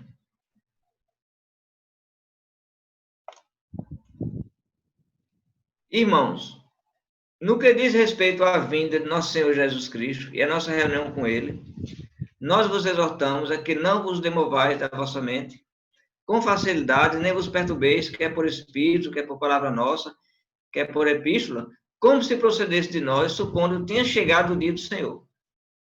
Ninguém de modo nenhum vos engane, porque isso não acontecerá sem que primeiro venha a apostasia e seja revelado o homem da iniquidade. Então, nós vimos que a volta de Cristo seria o próximo evento depois do sinal que Jesus deu para Jerusalém. Mas agora, Paulo vai dizer também que não acontecerá sem que primeiro venha a apostasia e seja revelado o homem da iniquidade, o filho da perdição.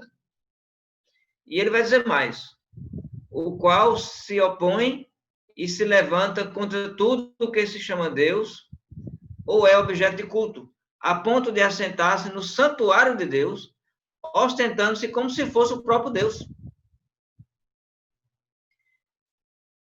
Não vos recordais de que ainda convosco eu costumava dizer-vos essas coisas, e agora sabeis o que eu detém, para que ele seja revelado somente em ocasião própria. Olha, irmãos, a verdade é que nós não sabemos exatamente de quem Paulo está falando. A igreja sabia.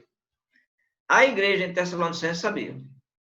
Porque Paulo tinha explicado isso para eles, como ele mesmo falou, como eu já tenho falado a vocês. E ele sabia não somente quem era, ele sabia o que é que o detinha, Ele sabia que tinha algo que estava detendo a ação dele, né, para que ele, então, agisse. Mas essa informação não chegou para nós. Entenda isso aí, igual a questão do autor de Hebreus. Quem é o autor de Hebreus? Ninguém sabe. Ninguém pode dizer. Essa informação, a igreja no primeiro século sabia? Sabia, com certeza. Mas essa informação não veio para nós. A mesma coisa é desse personagem, exatamente. Essa informação ela não veio prontinha assim para nós, certo? E nem Paulo vai dizer aí, ele não diz. Ele apenas trata como que a igreja já sabe. A igreja já sabe.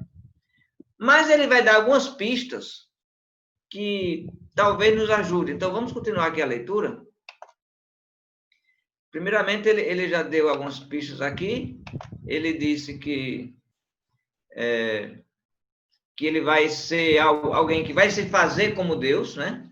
Ele vai se fazer como Deus. Quando ele fala aqui assentar-se no santuário de Deus, isso não é literal, certo? Isso não é literal, porque aí ele teria que se assentar. Bem, o que era o santuário de Deus nesse contexto aqui? Não é mais o templo de Jerusalém, nós sabemos disso, deixou de ser, a partir do momento que Jesus morreu na cruz, que o véu se rasgou, o templo perdeu o seu efeito, porque agora o acesso é diretamente através de Cristo, e a igreja é o templo. A igreja é o santuário de Deus. Então, como é que esse homem ia se assentar na igreja? Entender? Isso não faz sentido. Né? A igreja não tem um trono para ninguém se assentar e se fazer. Isso não faz sentido. Mas ele está falando de alguém que vai se fazer Deus. Bem, alguma coisa o estava detendo e ele seria revelado na ocasião própria. Agora, veja o que ele diz aqui no versículo 7. O versículo 7 é muito importante aqui. Olha, ele diz, olha, com efeito, o mistério da iniquidade já opera. Já opera. Então, ele não está falando de algo que vai vir no futuro, lá no não sei quando. Não. Ele diz de alguma coisa que já está em operação. Já está em atividade. E aguarda somente que seja afastado aquele que agora o detém. Então, mais uma vez ele diz, né? A igreja sabia quem é que o detinha e essa alguma coisa que nós sabemos o que é, que estava detendo a ação desse iníquo, desse perverso, ainda estava presente. Mas quando isso fosse retirado, então, aí diz o versículo 8, então será revelado o iníquo. Mas aí ele decreta, olha, a quem o Senhor Jesus o matará com o sopro de sua boca e o destruirá pela manifestação da sua vinda. Como é dito aqui que Jesus vai aniquilá-lo pela manifestação da sua vinda, então muitos são levados a crer que aqui está se falando de alguém que vai vir e que quando Cristo volta é que vai eliminar ele. Então, se isso for verdade, você criou um problema aí. Você criou um sinal para a vinda de Cristo. Ou seja, se aparece alguém que se faz Deus, que domina toda a humanidade, entende? Então, se aparece essa pessoa dessa forma, você já sabe que Cristo está chegando. Que Cristo já está para chegar, já vai chegar, né? Então, isso seria um sinal para a volta de Cristo, que vai contra o que Jesus falou. Então, o que deve se entender que Cristo destruirá pela manifestação da sua vinda é porque nós sabemos, obviamente, que quando Cristo voltar, ele vai destruir todo o mal, né? O Satanás e seus anjos vão se jogar no lago de fogo. Então, é óbvio, né, que todos esses que se opuseram a Deus serão destruídos na manifestação da vinda de Cristo. Não quer dizer que esse ser vai aparecer pouco tempo antes de Jesus voltar. Mas ele continua dizendo. Ele vai dar mais informações, repare. O aparecimento do iníquo é segundo a eficácia de Satanás, com todo poder, sinais e prodígios da mentira. Então, esse ser, essa pessoa, esse iníquo, esse perverso, ele teria a força, a influência de Satanás. Satanás estaria agindo sobre ele. Lembra Apocalipse, capítulo 13, quando fala do nome da besta, 666, que também é relacionado com o anticristo, e ele vai dizer o quê? Que é número de homem, né? Deixa eu ver aqui, Apocalipse, capítulo 13, versículo 18. Exatamente. Ele não usa aqui a palavra anticristo, né? Ele diz o seguinte, Apocalipse 13, 18. Aqui está a sabedoria. Aquele que tem entendimento, calcula o número da besta, pois é número de homem. Ora, esse número é 666. Então, a besta de Apocalipse estaria sob a liderança de um homem. Só que esse homem, ele age sob a influência de Satanás. Sob a ação de Satanás. Por isso que o número dele é 666. Qual é o número da perfeição? Qual é o número divino? 7. Então, é uma força que tenta ser Deus, mas não consegue ser Deus. Ô Cides, Oi? será que essa parte aqui eu posso ligar um pouco com Apocalipse, em que fala que Satanás será solto por um pouco de tempo no fim do milênio? No fim de 1000 anos? Porque aí ele vai regimentar a gente de Gog e Magog para tentar contra... Aí, não pode fazer essa ligação? Não, porque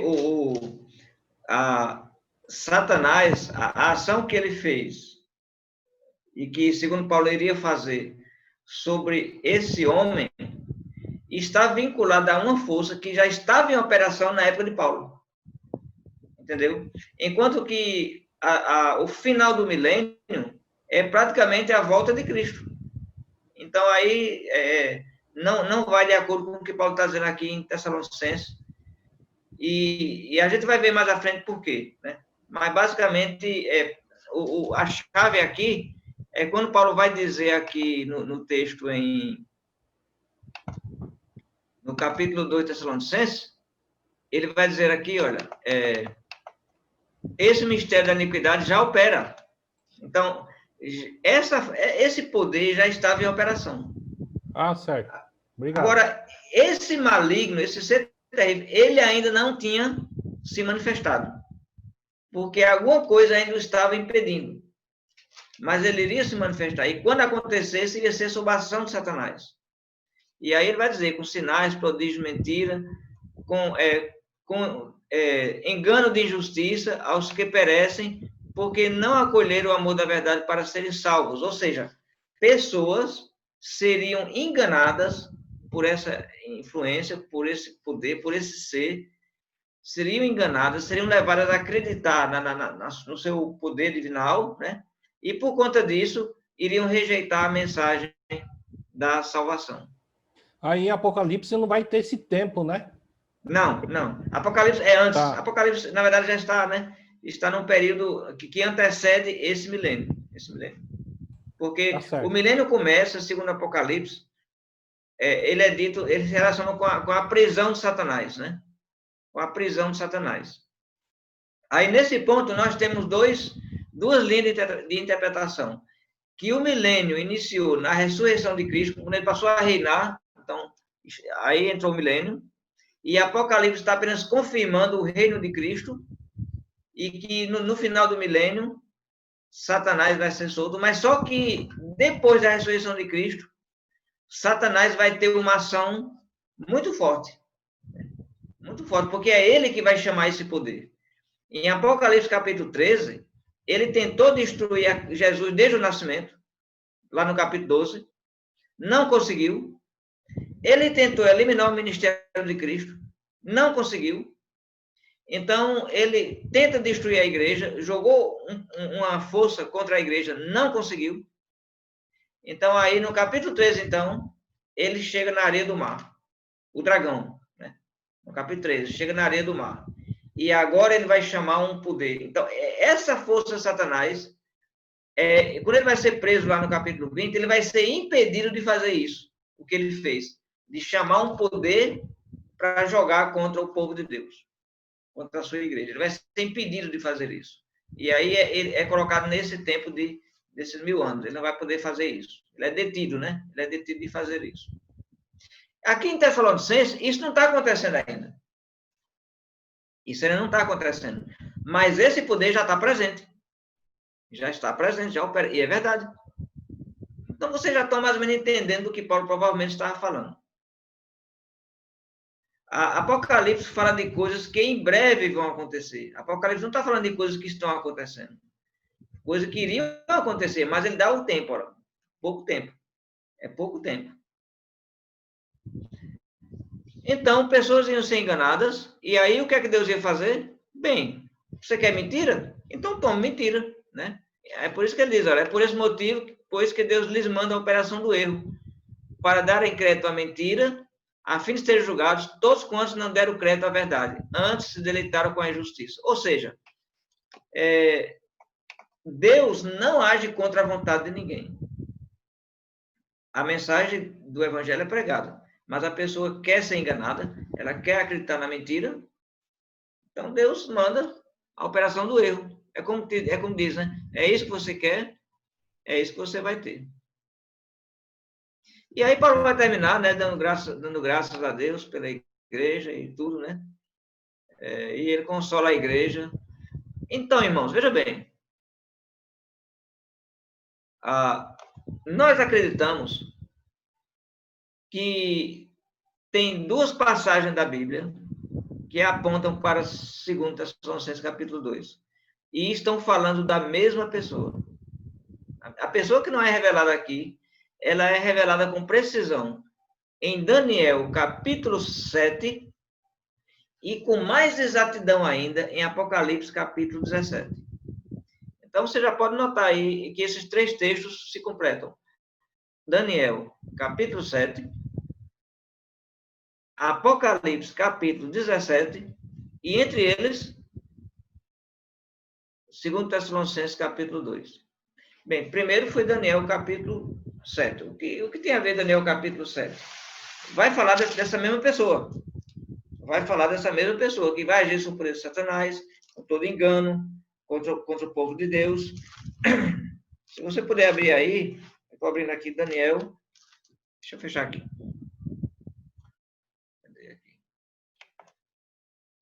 Daniel, capítulo 7. Daniel, capítulo 7, é aquela visão, né, dos 4 animais. Os 4 animais. Os 4 animais de Daniel 7 é a mesma visão da estátua do capítulo 2, os 4 impérios. Então, agora só que os 4 impérios agora são descritos na forma de animais. Né? O leão alado, né? O leão alado é o símbolo da Babilônia, é a Babilônia, né? O primeiro animal, né? O segundo animal, que é um urso, que tem o desequilíbrio entre os seus lados, é o Império Medo-Persa, que era formado de 2 impérios, onde um era mais forte que o outro. Os persas prevaleciam sobre os medos. Então, o urso representa o segundo império, o Império Medo-Persa. O leopardo, é interessante o leopardo aqui, vamos ver aqui, ele vai dizer no terceiro animal, né?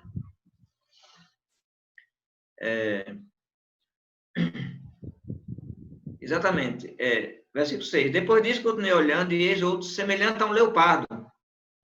E tinha nas costas 4 asas de ave. Tinha também esse animal 4 cabeças, e foi-lhe dado domínio. Então, o Império Grego. E aqui representado nos seus 4 generais. Nós sabemos que depois da morte de Alexandre, os 4 generais, né, eles assumiram o poder, né? Ok. Agora, presta atenção no 4º animal. Veja o que ele vai dizer.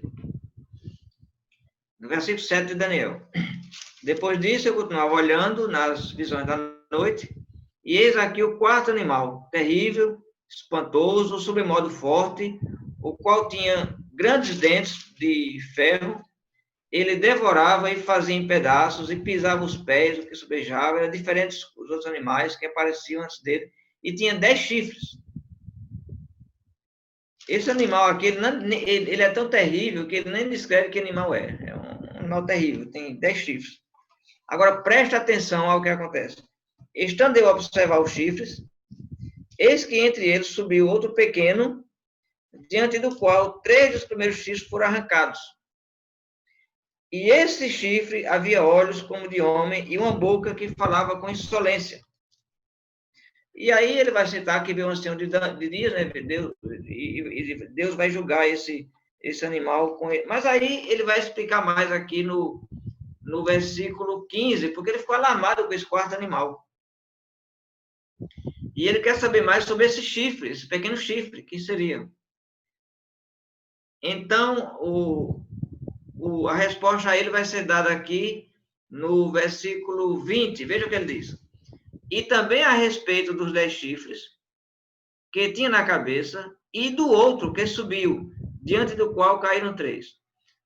Daquele chifre que tinha olhos, e uma boca que falava com insolência, e parecia mais robusto do que os seus companheiros. Eu olhava, e eis que esse chifre fazia guerra contra os santos, e prevalecia contra eles. Até que veio o ancião de dias, e julgou com justiça, e os santos possuíram o reino, no sentido de que os santos puderam, né, habitar no reino, porque o reino estava sob ataque, né? O reino estaria sob forte ataque aqui. Bem, vamos lá. Quem é o quarto animal? Nós sabemos. É o Império Romano. O quarto império é o Império Romano. O que são os chifres? Representa o poder, né? Alguém com poder. Os reis, né? Os reis do Império Romano. Então, entre os reis, o imperador de Roma, iria aparecer um que seria terrível e queria fazer guerra contra os santos. Seria Nero? Bem, era e não é, né? Era e não é, mas aparecerá. Onde é que a gente encontra isso? Apocalipse, capítulo 17. A besta que era e não é, mas surgirá. Tessalonicenses está falando disso. Está falando de uma força que opera, mas que ainda alguém que ainda não foi revelado, mas que já estava em operação. Já estava em operação. É verdade, o Império Romano já estava em operação. Então, quem seria esse chifre? Bem, Apocalipse capítulo 17 vai praticamente dizer quem é essa pessoa, né? E o que ela representa, né? Quando você vai para Apocalipse no capítulo 17, é o texto que vai identificar a besta, né? E aparece uma mulher sentada sobre a besta, né? A mulher está embriagada com o sangue dos santos. A mulher é uma prostituta, é uma meretriz. Quem é essa mulher? Bem, nesse caso não precisamos interpretar, porque ele diz aqui quem é a mulher. Aqui ele diz claramente no versículo 18. Apocalipse, capítulo 17, versículo 18. A mulher que vistes é a grande cidade que domina sobre os reis da terra. Qual era a cidade que dominava sobre os reis da terra na época de Apocalipse, na época que João escreveu? Roma. Era Roma. Poderosa cidade, a grande Babilônia, né? Mãe de todas as meretrizes. Então, quando chega aqui no versículo 9, porque a besta, aqui de Apocalipse, ela tem 7 chifres. A besta lá de Daniel tem 10. Essa aqui tem 7. O professor Ted Stewart, no seu curso de Daniel, ele faz a comparação desses textos e ele acredita que na relação dos chifres de Daniel está presente os 3 generais que tentaram, que na verdade se tornaram imperadores. A gente pode dizer isso, eles se tornaram imperadores. Mas foi tão pouco tempo que eles não são contados na cronologia real de imperadores romanos. Mas eles chegaram a assumir o trono, que foi esses 3 generais. Quando você coloca os 3, dá 10. Dá 10. Em Apocalipse, eles não são contados, então você tem 7. E aí, veja o que diz em Apocalipse no versículo 9, né? Porque em Apocalipse, a besta tem 7 chifres. Aliás, a besta tem 7 cabeças, é isso. Ela tem 10 chifres, mas ela tem 7 cabeças. E aí, João agora vai receber a revelação do que são essas cabeças. Versículo 9. Aqui está o sentido que tem sabedoria. As 7 cabeças são 7 montes, nos quais a mulher está sentada. Ora, a mulher é a grande cidade. A grande cidade é Roma. Roma foi construída sobre 7 colinas. Roma é uma cidade sobre 7 colinas. Matou a charada. Matou a charada. Então, aqui está claro de quem ele está falando. Mas olha o que ele vai dizer também. São 7 reis. Além de 7 montes, as 7 cabeças, também representam 7 reis. E aí ele vai dizer, dos quais caíram 5, um existe e o outro ainda não chegou. E quando chegar, tem que durar pouco. Então, estamos vendo aqui aquele período que Paulo falou, né? Ainda o detém. Então, alguma coisa ainda o detinha. Ele não tinha aparecido ainda. Então, 5 caíram. Então, quando a gente vai para a lista de imperadores romanos, nós temos César Augusto César, Tibério, Calígula, o imperador Cláudio, que foi da época de Paulo, e Nero, que foi quem sentenciou o apóstolo Paulo e Pedro. Nero. 5 caíram. Então, Nero já tinha caído. Por isso que ele vai dizer que a besta que era e não é. Era porque era Nero. Não é porque no momento ele vai dizer, um existe e o outro ainda não chegou. Quando chegar tem que durar pouco. Mas não é. Quem é que existe? Qual foi o imperador que reinou depois de Nero? Bem, nós tivemos essa guerra civil entre os generais Galba, depois Otto, depois Vitélio, mas nenhum deles ficou no poder. Quem foi que assumiu o poder? O Império de Roma, a família de Vespasiano. Vespasiano, como pai, patriarca supremo, assumiu o Império de Roma. Então, nós acreditamos, o texto não está dizendo isso, ele não revela, mas de acordo com o Apocalipse, Daniel, nós acreditamos que era a família de Vespasiano que o detinha. Era a família de Vespasiano aquele que ainda o detinha. Por quê? Porque quem estava no poder era o pai dele. E quem era o sexto imperador? Porque ele disse, um existe e o outro ainda não chegou, mas quando chegar tem que durar pouco. Quem foi imperador depois de Vespasiano? Foi o imperador Tito. E Tito só durou pouco realmente. É impressionante a precisão aqui. Tito durou apenas 2 anos. E o que acontece depois do reinado de Vespasiano e depois que Tito assumiu o poder, só passou 2 anos. Quem é que chega depois? Quem é que vai aparecer depois e assume o trono de Roma? Ele. Então, cremos que ele é o iníquo, o perverso. É aquele que vai estar sob a ação de Satanás e é exatamente quem vai se fazer Deus. Quem é que vai se declarar Deus? Nero não se declarou Deus. Vespasiano nunca fez isso. Calígula foi um louco devasso, também não fez isso. Domiciano vai fazer isso. Domiciano ele vai se proclamar Deus e agora ele vai exigir adoração. Então ele vai se colocar como Deus. Então, certamente era disso que Paulo estava dizendo, a manifestação do iníquo, essa pessoa que se levantar contra Deus, ia se fazer Deus e iria perseguir os santos, que foi o que ele fez. A perseguição do Domiciano foi muito pior que a de Nero, não tem comparação. Nero perseguiu mais ali na cercania de Roma, Domiciano não. Ele vai iniciar a perseguição por todo o império, e essa perseguição vai ser seguida pelos imperadores que vêm depois dele. E aí nós temos uma média de 10 imperadores que vão estar perseguindo a igreja nesse período desses 2 séculos e meio, mais ou menos. E foi muito sofrimento, foi muito sofrimento. A gente sabe disso, a gente sabe a história da perseguição que a igreja passou, sendo levado para a arena pelos leões. Então, quem era que estava agindo sobre esse homem, Domiciano, e sobre os demais imperadores, sobre Roma? Quem é que estava manipulando esse império contra a igreja? Quem? O dragão. O dragão. Satanás. E aí você entende porque ele fala da besta, que é 666, mas ele vai dizer, é número de homem. É número de homem. Então não é algo espiritual, é homem, é um homem.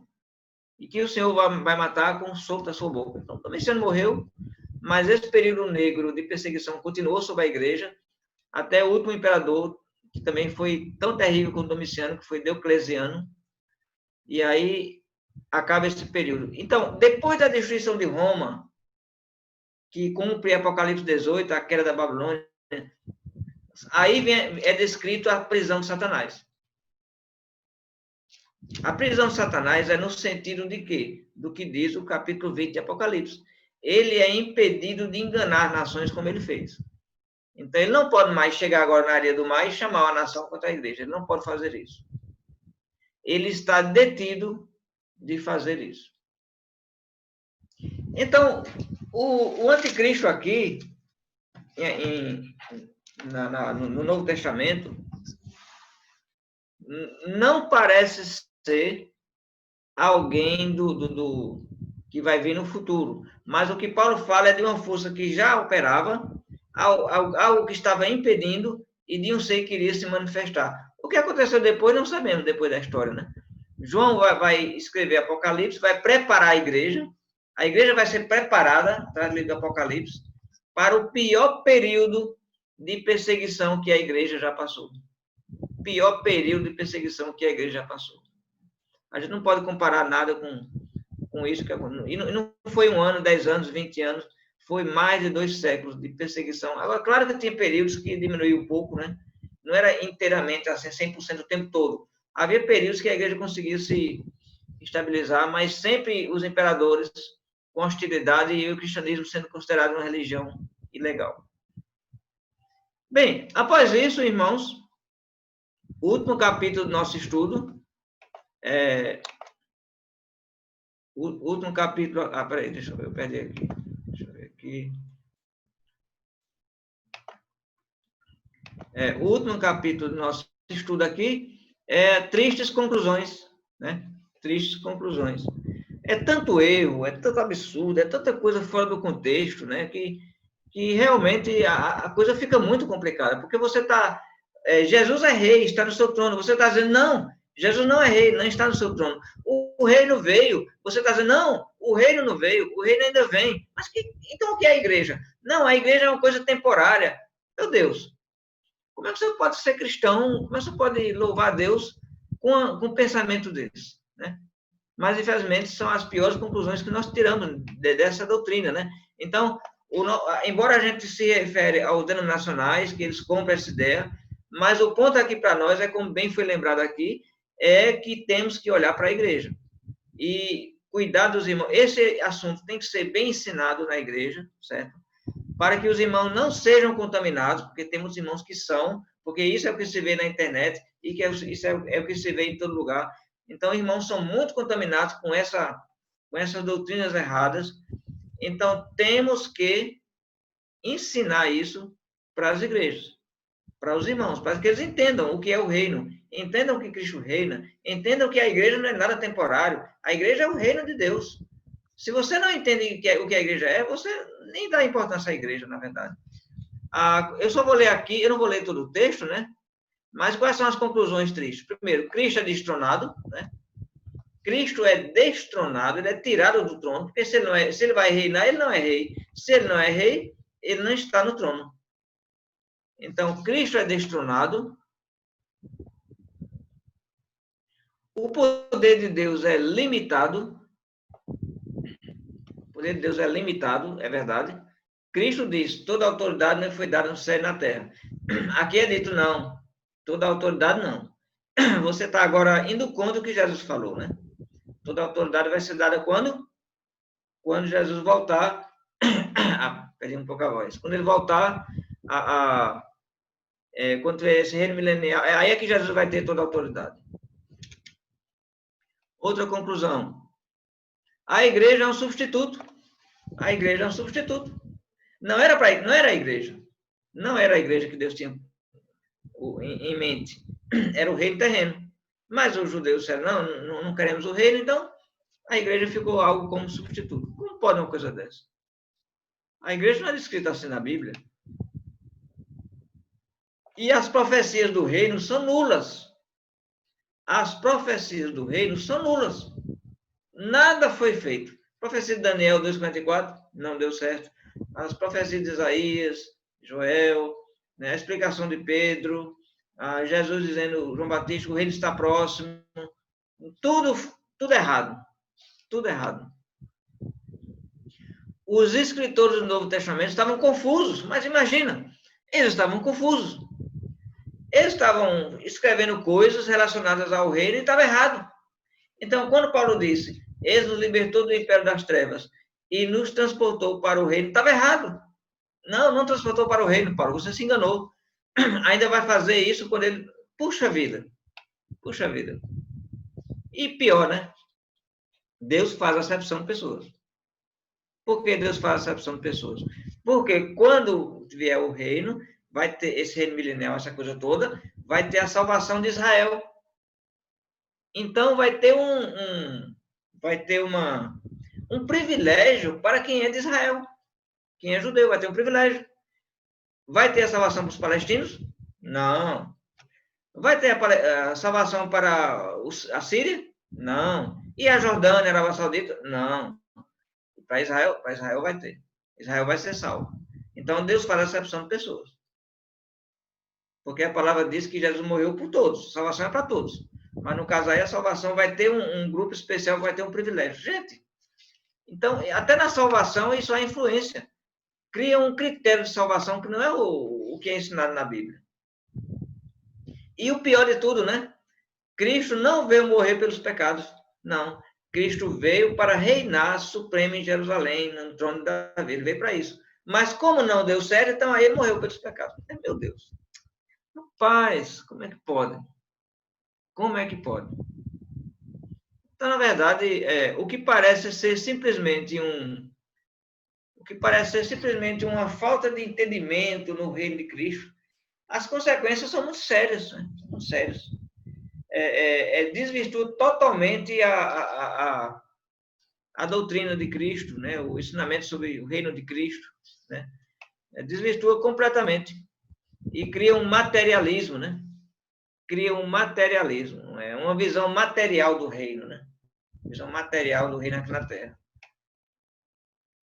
Coisa que vai totalmente contra o ensinamento bíblico. Bem, aqui nós terminamos, meus caríssimos, essa exposição aqui sobre essas doutrinas milenial, né? E vocês têm aí o restante do material para ler, para estudar, né? Tem esse estudo de Tessalonicenses com o Álvaro muito bom também. E os exercícios. Façam as tarefas, certo? Respondam. Eu vou estar fazendo a correção. Eu vou colocar a nota na sala, certo? Eu ainda não comecei a fazer isso. Eu sei que alguns de vocês já responderam exercícios, mas eu não coloquei a nota ainda, certo? Mas eu vou estar colocando a nota. Você recebe a nota. Você faz o exercício, você recebe a nota.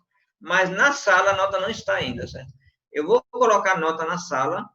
Então, quando vocês tiverem respondido todos os exercícios, eu vou colocar todas as notas e aí você já vai ter acesso a todo o seu registro de notas e a média do curso, ok?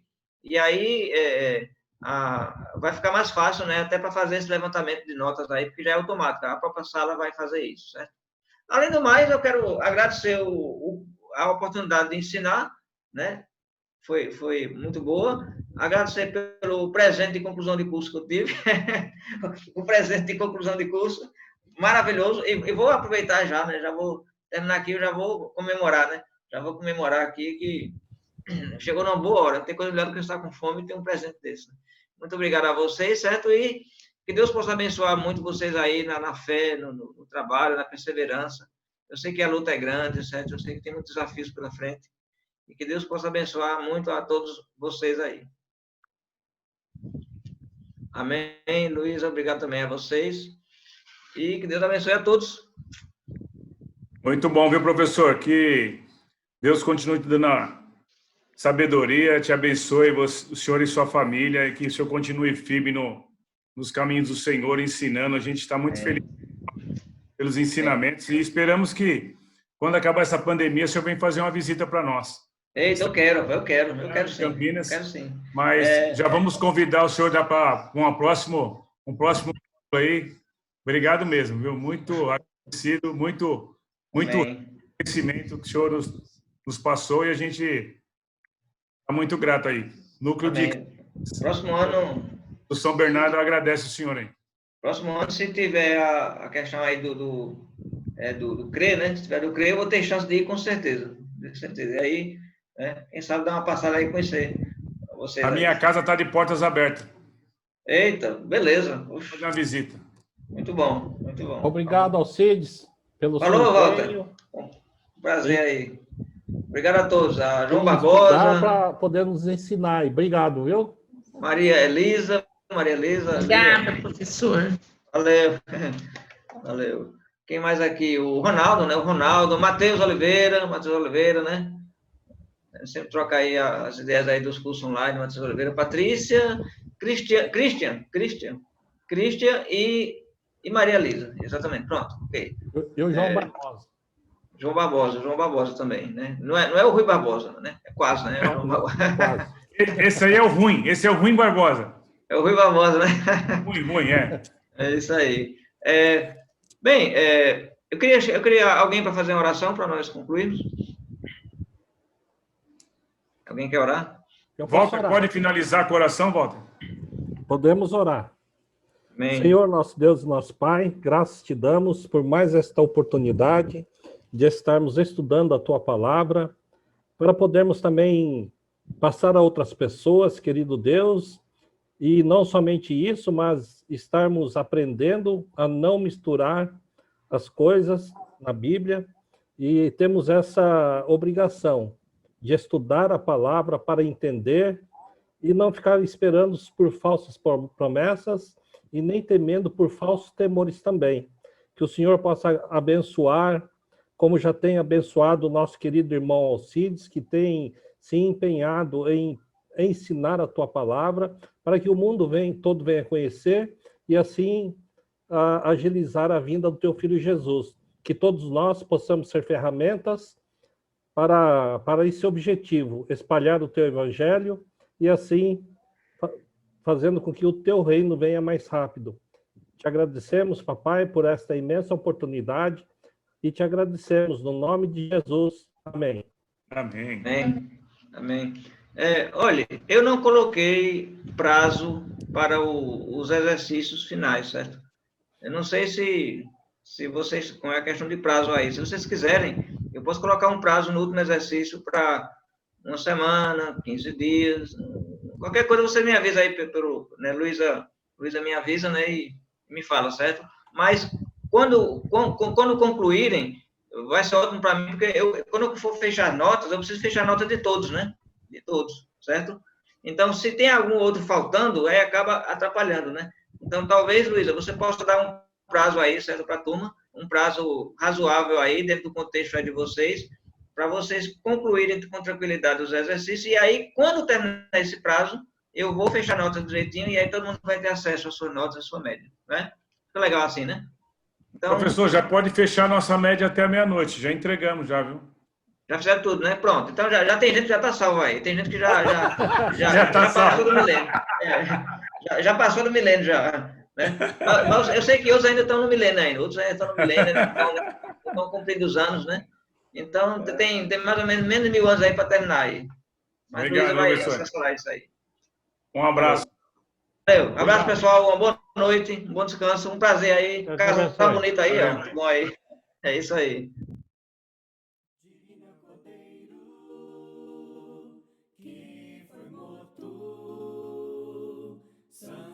Santo ele é. Um novo canto ao que se assentar sobre o trono dos céus. Digno Cordeiro que foi morto, santo, santo ele é. Um novo canto ao que se assentar sobre o trono do céu. Santo, santo, santo, Deus Todo-Poderoso, que era e há de vir. Com a criação eu canto louvor ao Rei dos Reis. És tudo para mim e eu te adorarei. Digno é o Cordeiro que foi morto, santo, santo ele